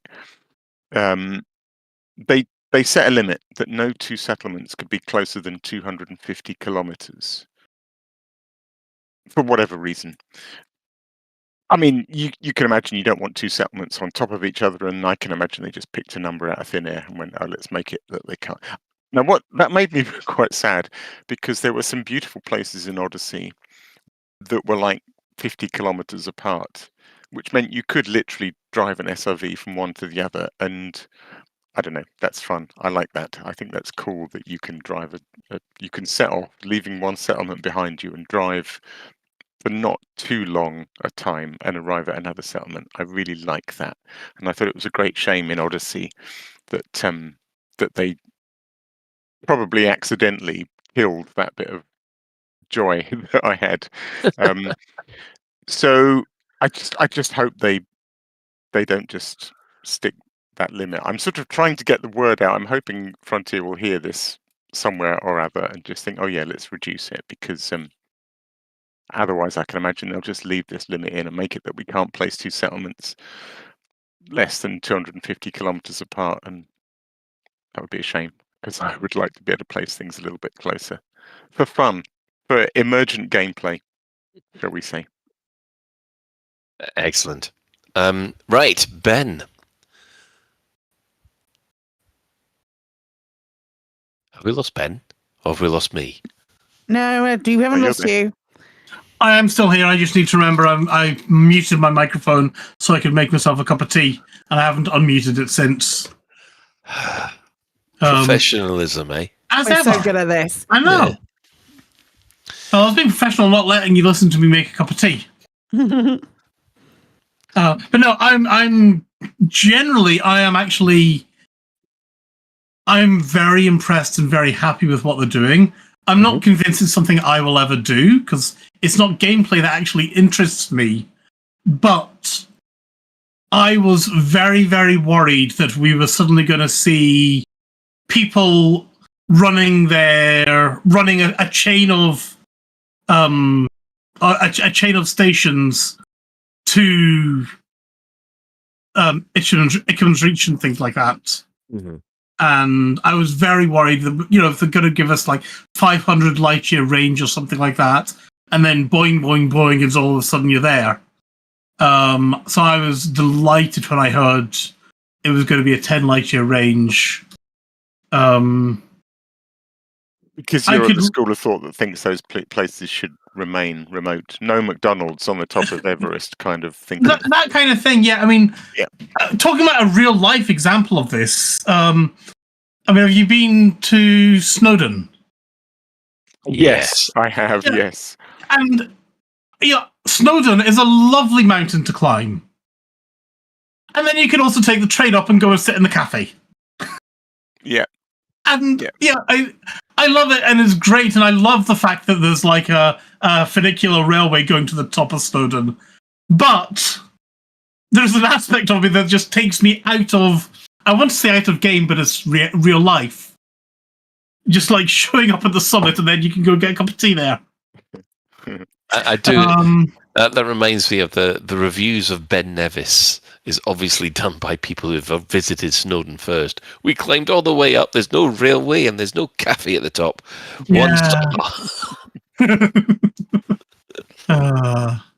That's because during the winter. I was going to say during the winter, isn't there even glaciers up there sometimes? Yeah. But so I was quite happy with that. I could live with it being a little bit bigger, but I wouldn't want it to go a lot bigger. I'm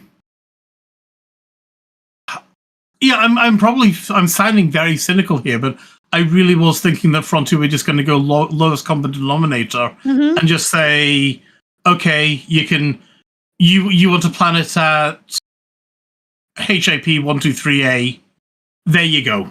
Yeah, I tell you, part of the reason it's not that I didn't think the game was technically capable of doing that, because I just thought it wouldn't be they wouldn't invest the development time. Well, yeah, and I'm delighted to see they have. at the beginning of the year when they announced this feature, or Arthur announced it, it was a very throwaway thing. It was like, oh, we've got this Mhm. one other thing. It's a little bit different. It's not something we've done before. He's obviously been a bit coy in retrospect, but at the time it sounded like it's not going to be big programming effort. It's something that they've Yeah. got vaguely for free. So yeah, doing that sort of amount of going the extra mile and stuff like that, I hadn't expected. I am honestly delighted by the amount of apparent development effort they've put into this. Yeah. Even if it's something I'll never actually do myself. Yeah. I might make use of said stations and things like that. I'm it almost makes me wonder. It's like, I know we're not going to get. I mean, I think when this was originally just mentioned, I was almost thinking that we were going to get a bad implementation of the bases you can make in Starfield or something like that. And that's what kind of scared me, that all of a sudden, instead of being a game about flying your spaceship and things like that, you were going to become Mayor Edelweiss or something. Do you mean the bases in No Man's Sky? Is that what you're on about? Yeah, the same idea. Starfield. Yeah, same idea. I think it's more along the lines of settlements in No Man's Sky, where you start off as a kind of mayor of a settlement and then add new facilities to your settlement instead of actually building each wall, each building wall by wall like the base management is No Man's Sky. To tell you the truth, right? I'm like you, Ben. I'm really impressed at what they're doing. Right, I am really impressed. The thing that's got me is that it's probably going to cost a lot that I will not be able to afford. I'm looking at this thinking, it's going to be impressive, but I don't see myself being able to play it. I don't see myself wanting to play it, so I'm okay with that. Yeah. And to tell you the truth, I was hoping for more along the lines of the settlement management. It's where you set it. Explain that to me, Colin. Exactly what you were hoping for with that. Well, it's going to sound so churlish. This no, absolutely not. What they've given us is actually a lot bigger than I was ever expecting. To the point where it's almost too big. If you see what I mean, right? And my poor brain can't cope with that. Something that, this sounds so dodgy. It can't cope with something that size. Hey! And I think I would have. Managing a single base, I probably would have been able to get my head around. But managing systems and multiple systems at that. It's one of the reasons why I don't enjoy the X series of space games, and even though I've got all the X series of space games, I don't play them. It's one of those weird things that I collect but don't play,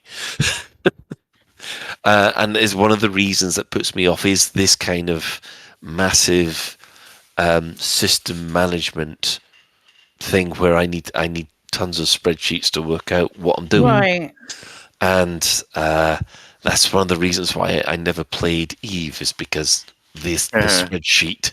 So I want to fly my spaceship. Yeah, I see what you're saying. You didn't do that in Eve anyway. You didn't mess out. I wonder, all the stuff they were sort of saying about, planning the economy so that it builds and is able to fund maybe the next step in your chain. And things.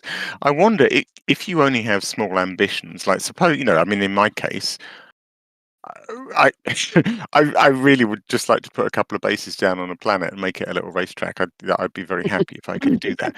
So in a way, when they talk about that very first station that you build, and I think Piers said that depending on which one you choose, it'll be more expensive. So I'm assuming that once you've done your beacon bit, you can just put an outpost. You can just start your system with outposts. I don't see why not. And I'm hoping that would be quite cheap, relatively cheap. Relatively cheap, yeah. Well, they say that the main station... That's the question, of course. What is relatively cheap? They say the main stations hasn't it got to be a certain level? I don't think so. I think you can choose to go big, but then you've set yourself a take big longer, goal to yeah. reach. But I think you can go small. So, one of the massive ring stations will take a lot longer to do than, say, just one small outpost. Yeah, I I'm mean, I guessing get you that. would have to have a big group of players behind you if you want to go for an Orbis straight off. Mm. And the thing was that one of the things that they said I understand why they've limited it to 10 light years, but there is one place where I would want to colonize, but it is over 6,000 light years away, and I'm there thinking, Take you a little bit of time then, wouldn't it, mate? I'd be dead before I could get it. Let's be honest. Are we able to colonize out from Colonia as well as the bubble? Not yet. Not yet. Okay. We don't know. But Piers hinted, I think it was Piers hinted that might be a possibility. Everything was like, this is what we're starting with. Yeah. But again, I should point out that I am super impressed with the functionality that's coming. Right? I know it's not for me. I mean, it's like what Ben thinks of power play. Yes, it's not for him, but you can see what's going on and the effect it's having on the community. Yeah, I think that's great. So I'm not going to badmouth it. When I mean it's meh, I mean it's meh for me. It's not meh for everybody else. For sure. Like, that's 100% coming across, Colin. Don't you worry. Did you? I don't know if anybody else heard. The cool name drop that Arthur did in the middle of the show, when they talked about if you want to put down you can put down that initial the crates, which look a bit like a racetrack, Alec Turner. Yeah, see? He had me in mind. He knew. And you weren't even watching. I wonder if they do. They must be putting them that you must be able to put them close enough together. They must have done that. It would upset me. It would really upset me. We shall see. I don't think he was thinking that. He was thinking, so you start off with a construction yard. Yeah. As featured in the video, and there's loads of containers, but it's basically a big sheet of concrete, concrete and roads and stuff. And I think and yes, you can do lovely SRV courses around places like that and make terrific time trials. I honestly doubt that Frontier were thinking put two. Yeah. But please do think that, because that was that's a such load of fun. shit 2 weeks ago, Alec. Although also I wanted to chip in that there is a problem with that. Just leaving it as a construction yard and not taking the next step is no sooner have I established Bucky Haven Race Park 1 and arranged a whole season of races around it, then somebody will just come and finish the job that I deliberately didn't want to finish and turn it into a settlement. Oh, that'd be evil. Oh dear. Yeah, I mean that's trolling, that is. Yeah, somebody will absolutely troll my little racetrack, and then I'll have to start all over again. One thing that I am really impressed with is the fact that they're putting this in goes to show how much the engine has improved over the old Horizons model, because in order to do that, in order to put these bases on a planet, it took them absolutely ages to get it right, and to get any weird custom stuff in was practically impossible. We're all aware of the time that Darren spent just getting some nice to have thing in there, which I think had serious effects on his mental health, to be honest. But yeah, it just goes to show how much the new engine, well, I say new, it's now 3 years old, but it is such an improvement over the original. New to us. Relatively new.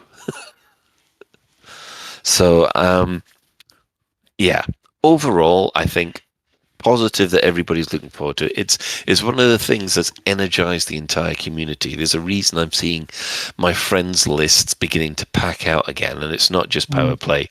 There seems to be a genuine momentum towards Elite at the moment, which it's nice to see.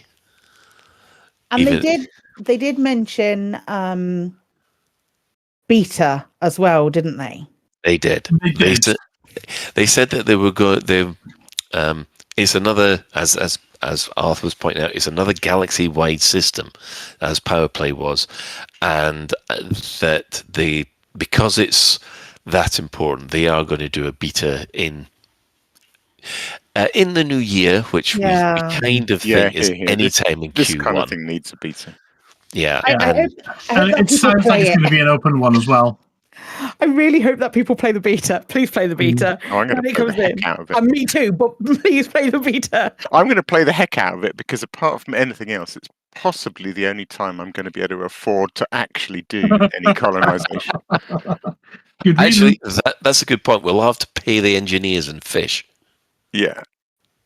Oh, I hope so. I really hope so. So yeah, bash the beta to hell. I think the appropriate phrases. And yeah, like Ben, actually, I hope it is going to be available to.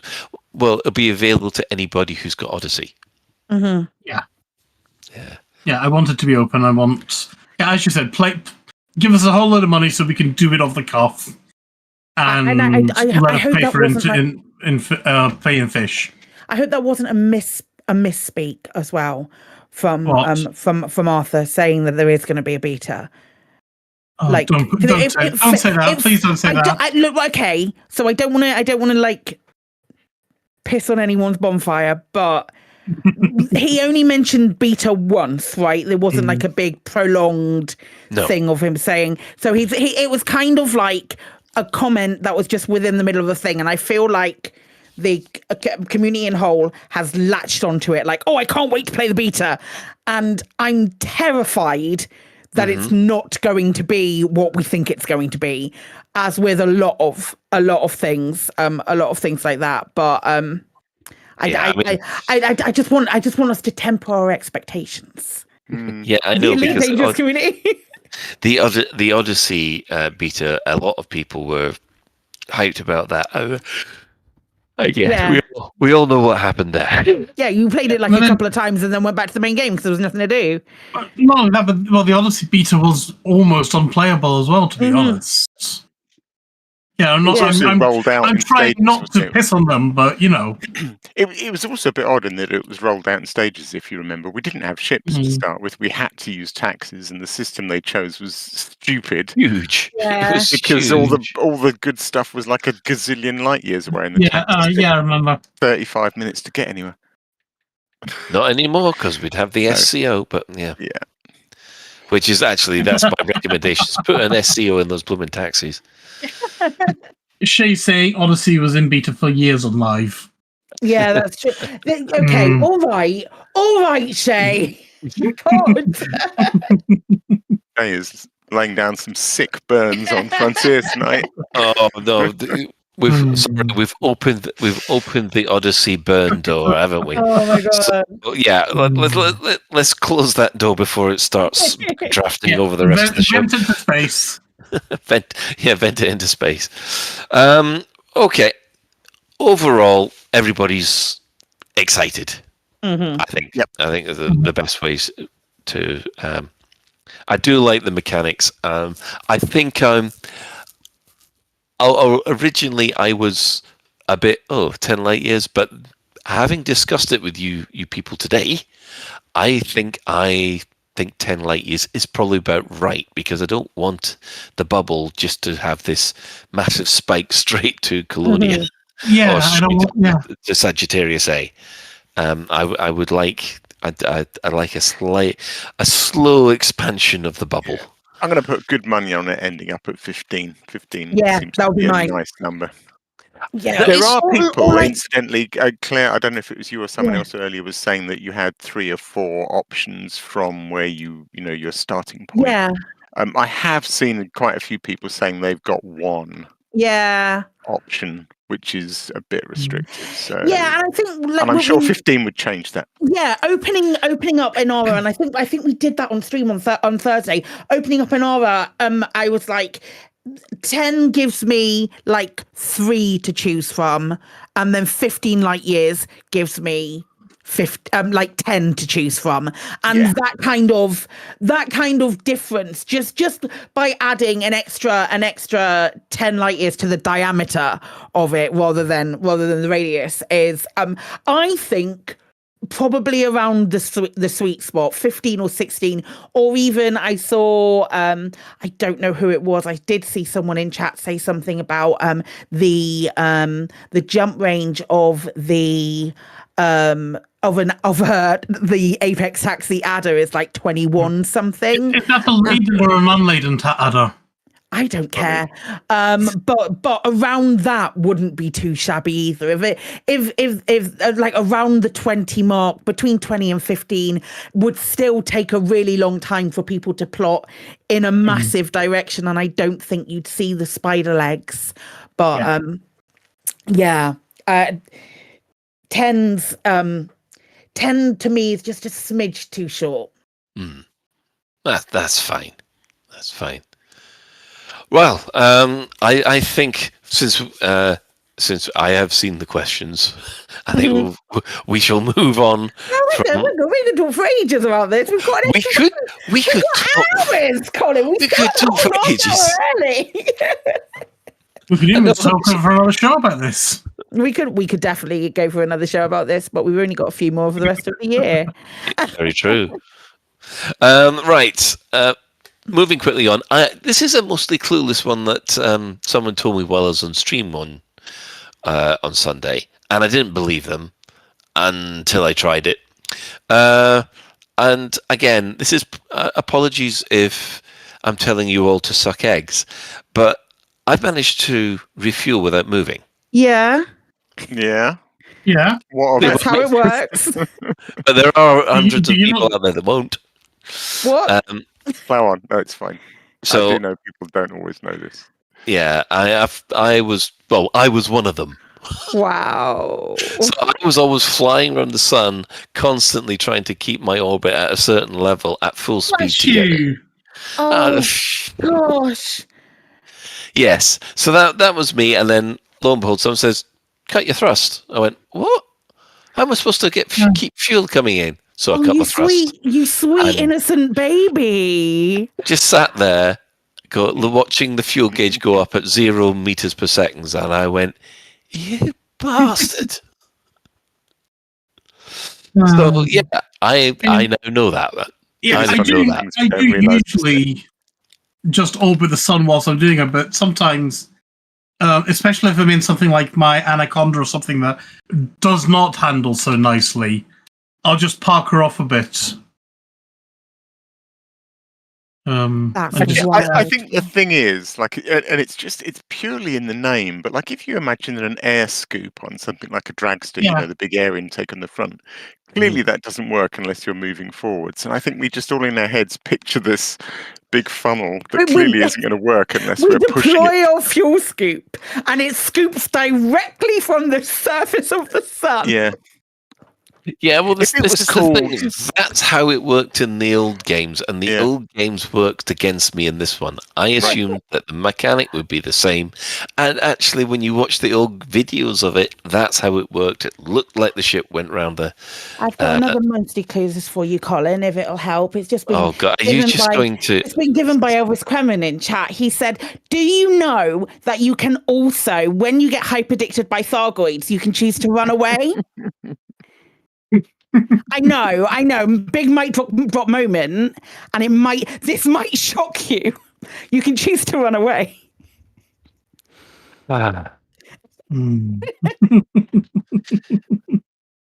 Anyway, let's move on to the question of the week. Oh no. Question of the week. Right. Quite simple. Thank you, Claire. It was put out 2 weeks ago, just during Chris Mock 4's Black Diamond FM show at 2:00. So, question of the week. What would you like to see as part of the 10th anniversary celebrations for Elite Dangerous? Bless you, Colin. Yeah. Oh, did you get that sneeze? No, I didn't. I just realised what you were doing. Oh man, I think I'm just allergic to being condescended to. You see, that's Well, I mean, whoa, used to it, shouldn't you, give you an Colin? extra half an hour this week. Right. Well, we will start with an elite celebrity here. We've got Dr. K. Ross. Yay. Who, if you do not know who Dr. K. Ross is, shame on you. Give yourself a slap and look her up. Good gravy.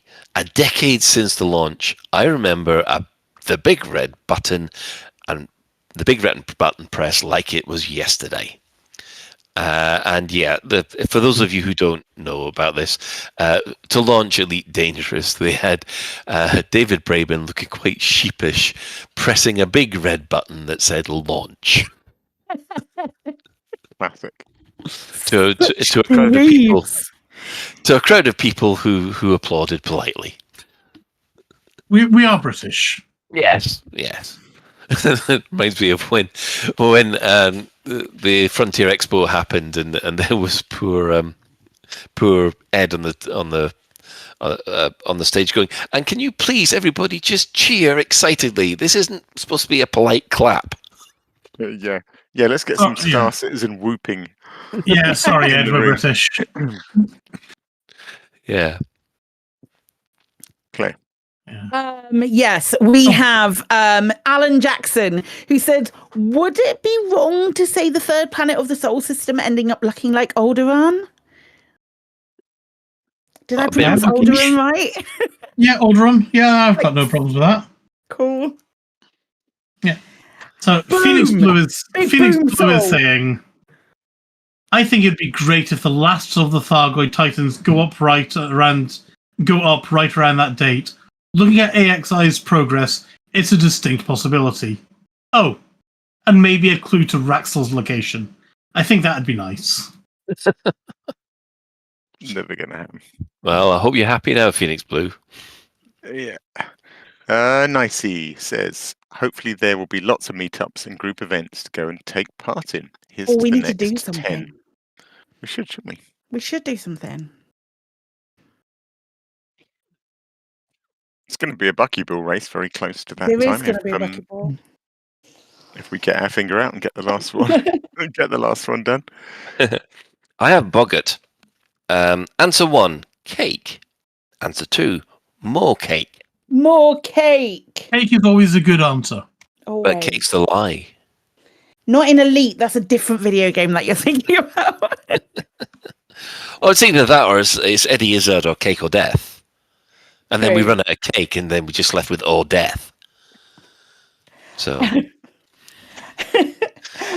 Billip says a 10th anniversary decal and paint jobs for the ships that were available at launch. I really like that idea. What ships were available at launch? People who were... oh, good grief. Sidewinder Cobra Mark III. Anaconda. Yes. Asp Explorer. Adder? Adder, yes, I think. Adder, Eagle, Viper. Type 7. Yeah. Was it? Type 9. Yeah, Type 7 and Type 9 were there. Okay. Yeah. I think that was it. Because Okay, I like that idea, but he also Can I just interject? Oh, sorry. Once you finish this person, can I interject? I was going to say he also says a peek at the roadmap for next year was a special report on Galnet News. I reckon Pete might do a 10-year review of the year. Not to give Pete more work to do. No, we're not. I think he will. He's probably already working on it. Yeah. It does those previous years for people that don't know. They are epic, but must be a huge amount of work. But here are the release dates of all ships in Elite. We had on the initial game release. We had the Adder, Anaconda, Asp Explorer, Cobra Mark III, Eagle, Federal Dropship, Hauler, Imperial Clipper, Orca, Python, Sidewinder, Type 6, Type 7, Type 9, Viper Mark III. Oh, interesting. I thought the Type 6 came later, but obviously not. I'm looking at a Reddit post. Yeah, I know I used the Type 6 as part of my progression ships going up. So yeah, what I was just going to say, I'm looking at the paint job on the Type 3, so the default paint job on the Type 3, Mark 3. Comparing Mark 3, yeah, Mark 3 Cobra, and comparing that to, I think this is the special paint job on the Mark V Cobra, and the level of detail between these two paint jobs, like around, say, the thrusters and the DeLacy logo and things like that, just the level of detail is so much better and so much higher. Chris, don't try and kill me again. I'm looking at things. Kill him. Don't! It's so much higher on the Type 5. It's on the Mark 5, sorry. It's amazing. It's a real, like, you look at this caution logo over the gun, and it's so much clearer than the equivalent over on the size 3. I mean, it's just, you can read caution at least, but it's so pixelated, it's ridiculous. So, yeah, good game, Frontier. Yay! That looks okay to me, but yeah. Yeah. I mean, okay. So look at the DeLacy logo here. Then, I mean, it's pathetic. I'm sorry, but it is. It's rubbish compared to the DeLacy logo on the back of the size 5 class, Type 5, Mark 5, whatever it is. Okay. Anyway, is it back to me? My It is back to me. It is. So where are we? Finn McRaven is saying, surely it's time to drop the first experimental ship interior to test feasibility, starting with the Sidewinder. Imagine everybody suddenly going off to buy and engineer a sidey as their main. That's what I would like to see. And then once and for all, we'd know if interiors are worth bothering with. I would love that idea. I love the idea of ship interiors, and I want my ship is my home. So yeah, I'm all for that. I'd like them to do that purely for the fact that most people would realise, oh, this is really boring. I can't think of anything to do. I've walked around my ship once, and now I'm bored. Now will you stop fucking going on about it? Yeah. But then you add gameplay to it, like engineering of it. There's the option of turning spanners. I can't wait. Woohoo! Oh dear. Then there's the option to switch off the transitions between the two, because that's the first thing I did in Wing Commander. Right. Frank Slarty Bartfart says 10th anniversary is tin, so a tin paint job would be nice. I like that idea. As to what I'm doing, what are you doing? I'm guessing orange sidewinders at Trevithick Dock. We do need to do something. There will be something, gang. Just FYI, we'll figure it out. My issue with the tin paint job, aren't most of the ships kind of like silver color when you buy them, or isn't that just like the chrome paint job? How would you differentiate tin and chrome? You could make it like tin foil, so all a bit crumpled and creased. I'd be down for a tin foil paint job. Give me a fucking decal. Give me a tin foil helmet. Sold. Tin foil helmet. Tin foil helmet. That's all we need. This writes Tin foil itself. spacesuit. Full silver spacesuit. Oh. Tin foil helmet is happening. I have V, who says some kind of minor mod support ? I've always felt like ED was the perfect game for asset replacement mods, mostly because I want to see how well the FTL OST original soundtrack. Fits. Oh right, the FTL OST fits Elite Dangerous. I don't see that ever happening until Frontier say, right, we've had enough of Elite Dangerous. Here's your own servers. Have fun. Yeah. But as long as they are developing for this game, they will not let mods in. Also, and that's true for any MMO or live service game, really, isn't it? Mostly. Also, isn't the FTL soundtrack on like Spotify or something? Could you not just play it over the top? I play the Mass Effect soundtrack over Elite all the time, and it works real well. Better than that, I was going to say, if V is thinking along the lines of something a bit more synchronized with what's happening in game, I'm pretty sure that ED Copilot, among its vast array of features, has something to do with that, where you have different bits of soundtrack for different moods, and it plays them at appropriate times. So check out ED Cobra, because I think you might be able to get your FTL soundtrack to play in quite a synchronized way.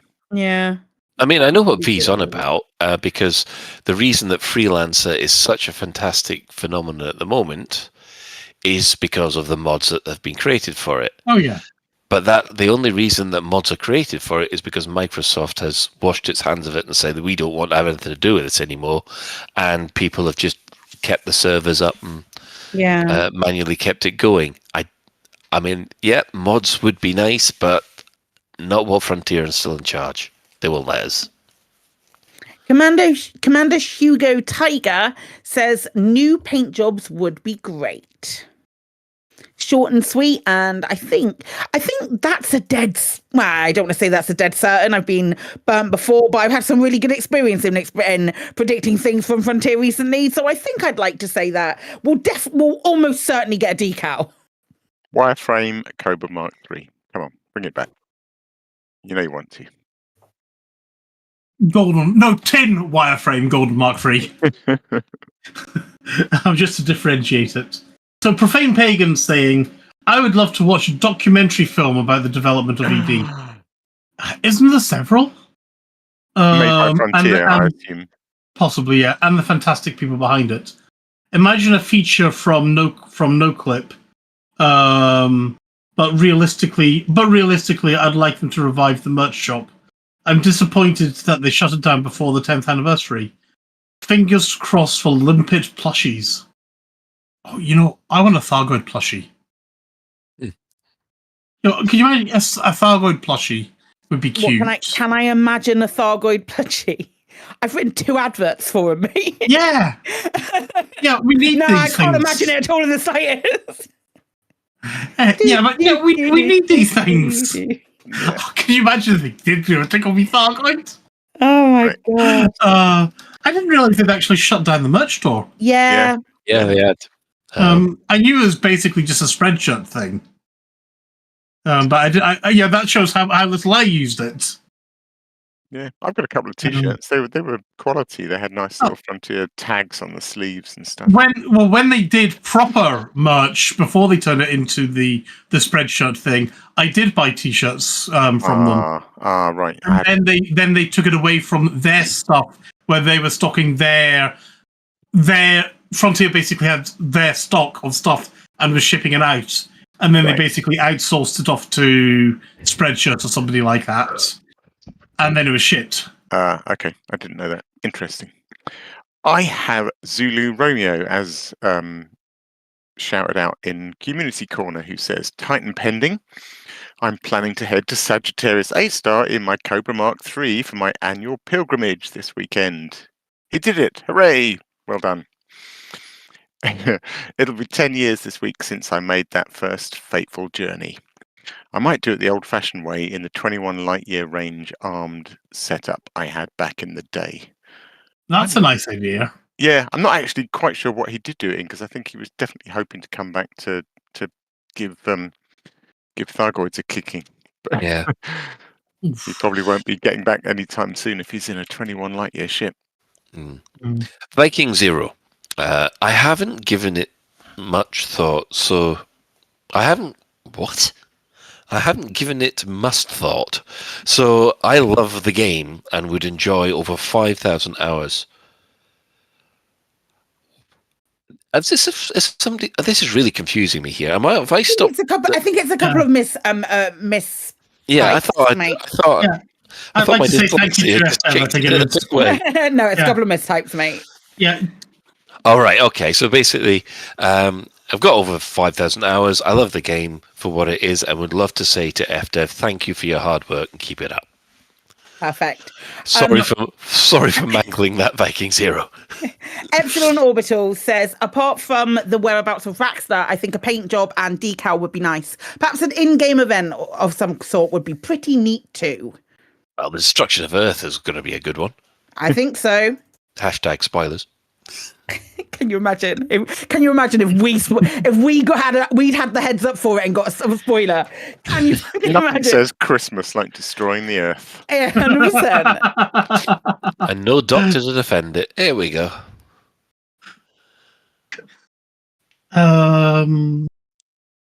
So that 90s. Sorry, your husband just killed me again.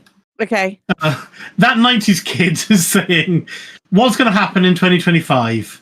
A full roadmap of planned changes, power play balances and upcoming changes to it, a sneak peek at colonisation, and is it made for group activity, much like the original fleet carriers were to be. Any balances for ships, can't forget open-only power play. Yeah, it's never going to happen, mate.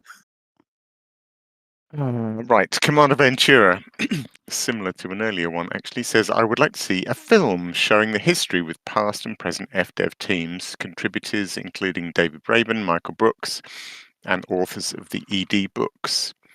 What the community has done over time, including Lave Radio, Hutton Truckers, Escape Velocity, Distant Worlds, to name a few, with some mixed-in clues for an event in-game, including the first ever CG as a one-off special getting a reward. Also, hi, Norm. Yeah. I wonder how many people suggesting these documentaries have recently been watching the Half-Life 2 documentary and thinking, yeah, I'd love to see that for Elite as well. I've got Cheb's will. I'd like to see the paint jobs that make the ships look wireframes again. In fact, every paint job that's been done for the Cobra Mark III for sale.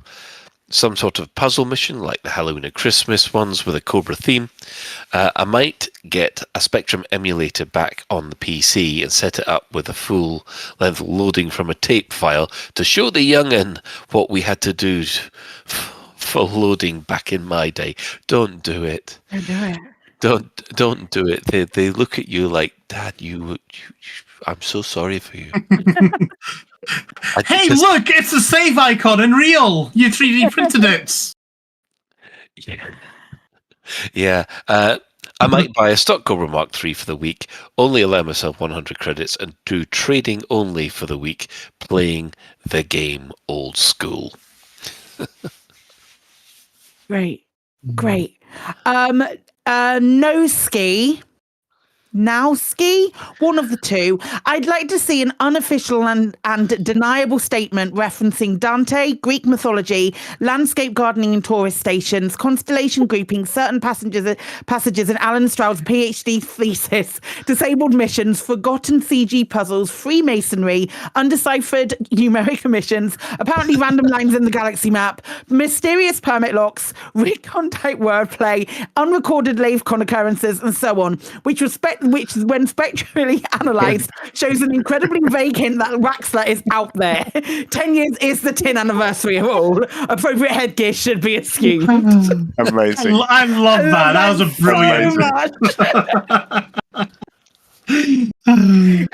That seems doable. That seems like something we can do. Yeah. How hard can it be? How hard could that be? I mean, for sure. Fab. Oh, last of all, we have Skur, who says, honestly, with what they've already done this year, that's all the celebration I need. It's been such a good year. However, they're already doing an extra celebration I wanted, a Cobra Mark V. Can't wait to get my hands on that. Very jealous of Alec. I was teasing him, me downloading the preview server Mark V today. Yeah. I'd also echo Cheb's will above to get some wireframe PJs back on the store, adding on my ever hopeful hope that they'll fix the old wireframe PJs and make them black and white again rather than grey and light grey. Lastly, I'd love some more of 2025 development plans for ED to follow on from this one. I so want the momentum to continue. Maybe tack on some much needed fixes for long-standing bugs. Maybe I should just say all the things. On foot VR. Don't go insane, Colin. Jeez. Ben wanted ship interiors. Yeah, but Ben, nobody takes Ben seriously. Even I don't take myself seriously, for God's sake. Accurate. Yeah. Any other business? Well, I think Psychic should take this one. Absolutely, I can. Hey, Gank Cancer, which is a 24-hour charity live stream that is happening on between December the 14th and 15th on Twitch. It is Calfall Seasons, Brother Sabathius. I'm getting involved. I don't know entirely what I'm doing just yet, but I think we might move my race from the home systems to Colonia for the Saturday the 14th. I'd like to try and do it for then because we're going to include like some races in it as well. I'm doing racing with them as well. Yep, it's all all like for a an excellent cause. It's raising money for Macmillan Cancer Support. That is happening the 14th to the 15th, all over Twitch. It's going to be great. It's going to be great. Please come along, and there'll be a PvP section of whatever you might be into as far as PvP is concerned. We're trying to like show off all different aspects of the different PvP that you can do in game. There is a link in the show notes to the Galactic Pasture Discord, which is Calfall Seasons, that you can go and check out. Secondly, any other business, please vote for Elite Dangerous in the Steam Labour of Love category. Also, there is a link in the show notes to that. Steam Labour of Love, go and vote for them so we get yay! Also, this Friday, I'm doing lots of charity things because it's December and like, why not? This Friday, I'm doing the last of the year of my Charity Among Us streams. If you've been to them before, I collab with a bunch of other creators playing some Among Us, raising money for the British Red Cross, and it's a lot of fun every single time. I have a lot of fun with them. So if you're about this Friday evening, come and hang out and do that. One that I haven't included here, hey, Steam sale's on for another 20 hours. It's going to kill me if I don't say it. You can get the full Mass Effect Legendary Edition for less than a fiver. Less than a fiver for 3 of the greatest games that you will ever play in your fucking life. Anyway, that's all the other business. But you can buy Mass Effect for less than a fiver if you haven't already.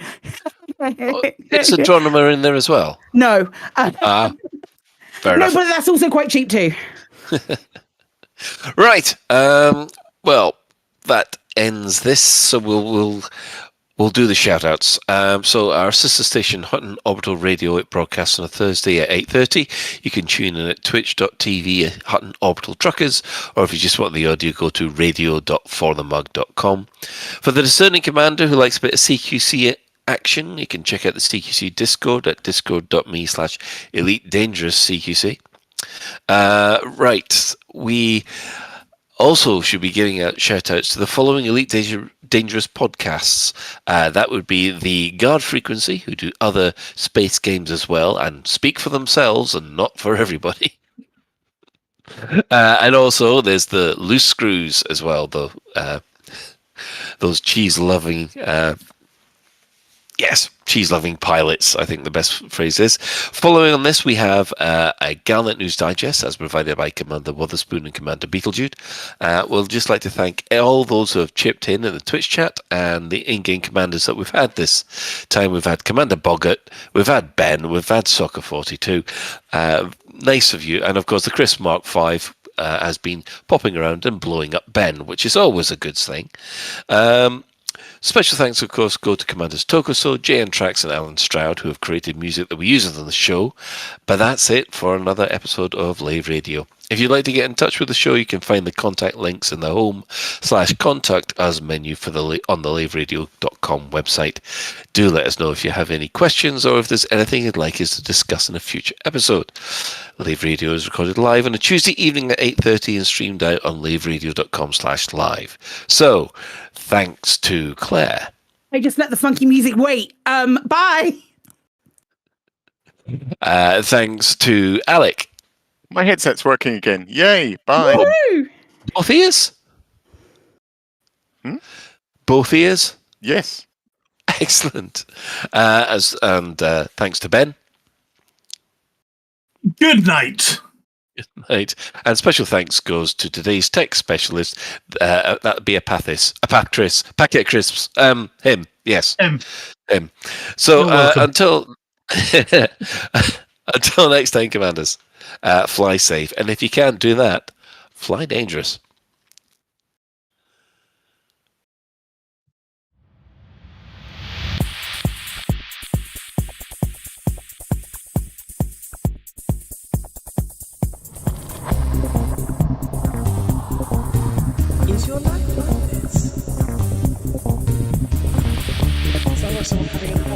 uncertainty.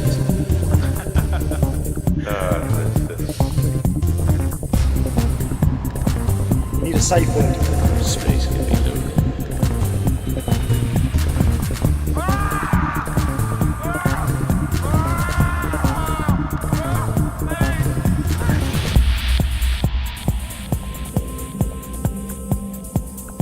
I'm going to see the galaxy.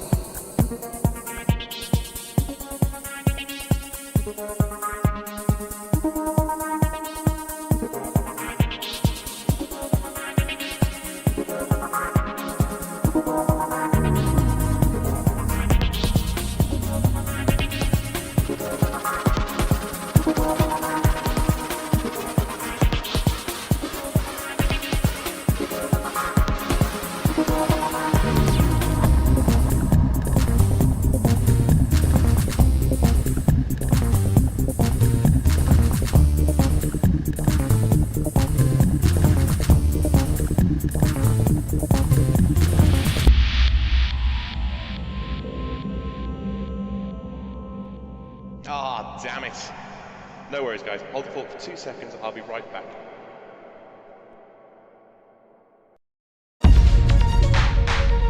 Galnet News Update, 2nd of December, 3310.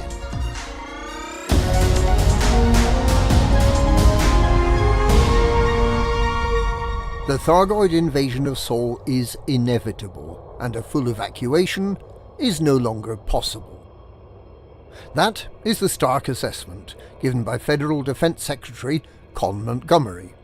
Despite concerted attempts to halt the incursion, it now seems inevitable that the Sol system will be plunged into a full Thargoid invasion when Titan Kikijo arrives on Thursday. Kikijo has passed the 9 Pupis system and is heading towards the White Dwarf in LHS 235. It's expected to pass at 13:45 tomorrow Tuesday, leaving it less than 30 light-years from Sol.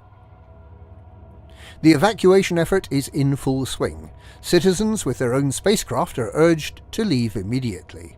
For those needing transport, all starports are arranging flights to the rescue ship Cornwallis in the V886 Centauri system for onward processing. Only 1 item of luggage per person is being permitted on these evacuation flights. Other rescue ships are expected to be reassigned to systems close to Sol on Thursday. However, when we spoke to the captain of the rescue ship Forrester, which is currently in the Zinka system, she said that no orders have yet been received. With the authorities admitting that a large proportion of the population will be stranded in Sol when the Thargoid invasion strikes on Thursday, there are reports of panic as families attempt to find a ship to take them to safety. On Mars, there have been 2 attempts to storm the secure medical facility containing the people rescued from being held hostage by the Thargoids, as a result of a popular theory that they are Thargoid spies and have summoned the Titan to Sol. There's growing anger online at Sojin A, who admitted in October that the Thargoids had probed her mind, with many believing that this allowed the Thargoids to identify Sol as the birthplace of humanity. It's unclear how this invasion of Sol will work. With no surrounding control systems, the Titan should in theory become immediately vulnerable and should be relatively easy to destroy. However, our previous experiences of Stargoids arriving in a new system is that the neighbouring systems can be taken over by Thargoids extremely rapidly. If the Titan manages to entrench like that, then it could take months to fight back system by system. We should be prepared for potentially dozens of systems in the very heart of the bubble to become battlegrounds. On all previous occasions when the Thargoids have taken over a system, then all starports in that system are by necessity shut down. If this happens in Sol and the surrounding systems, then many of the stranded populations are likely to be taken prisoner by the Thargoids, and many others will die. The catastrophe that's fast approaching is likely to be on a scale far larger than anything we've seen over the past 2 years of war.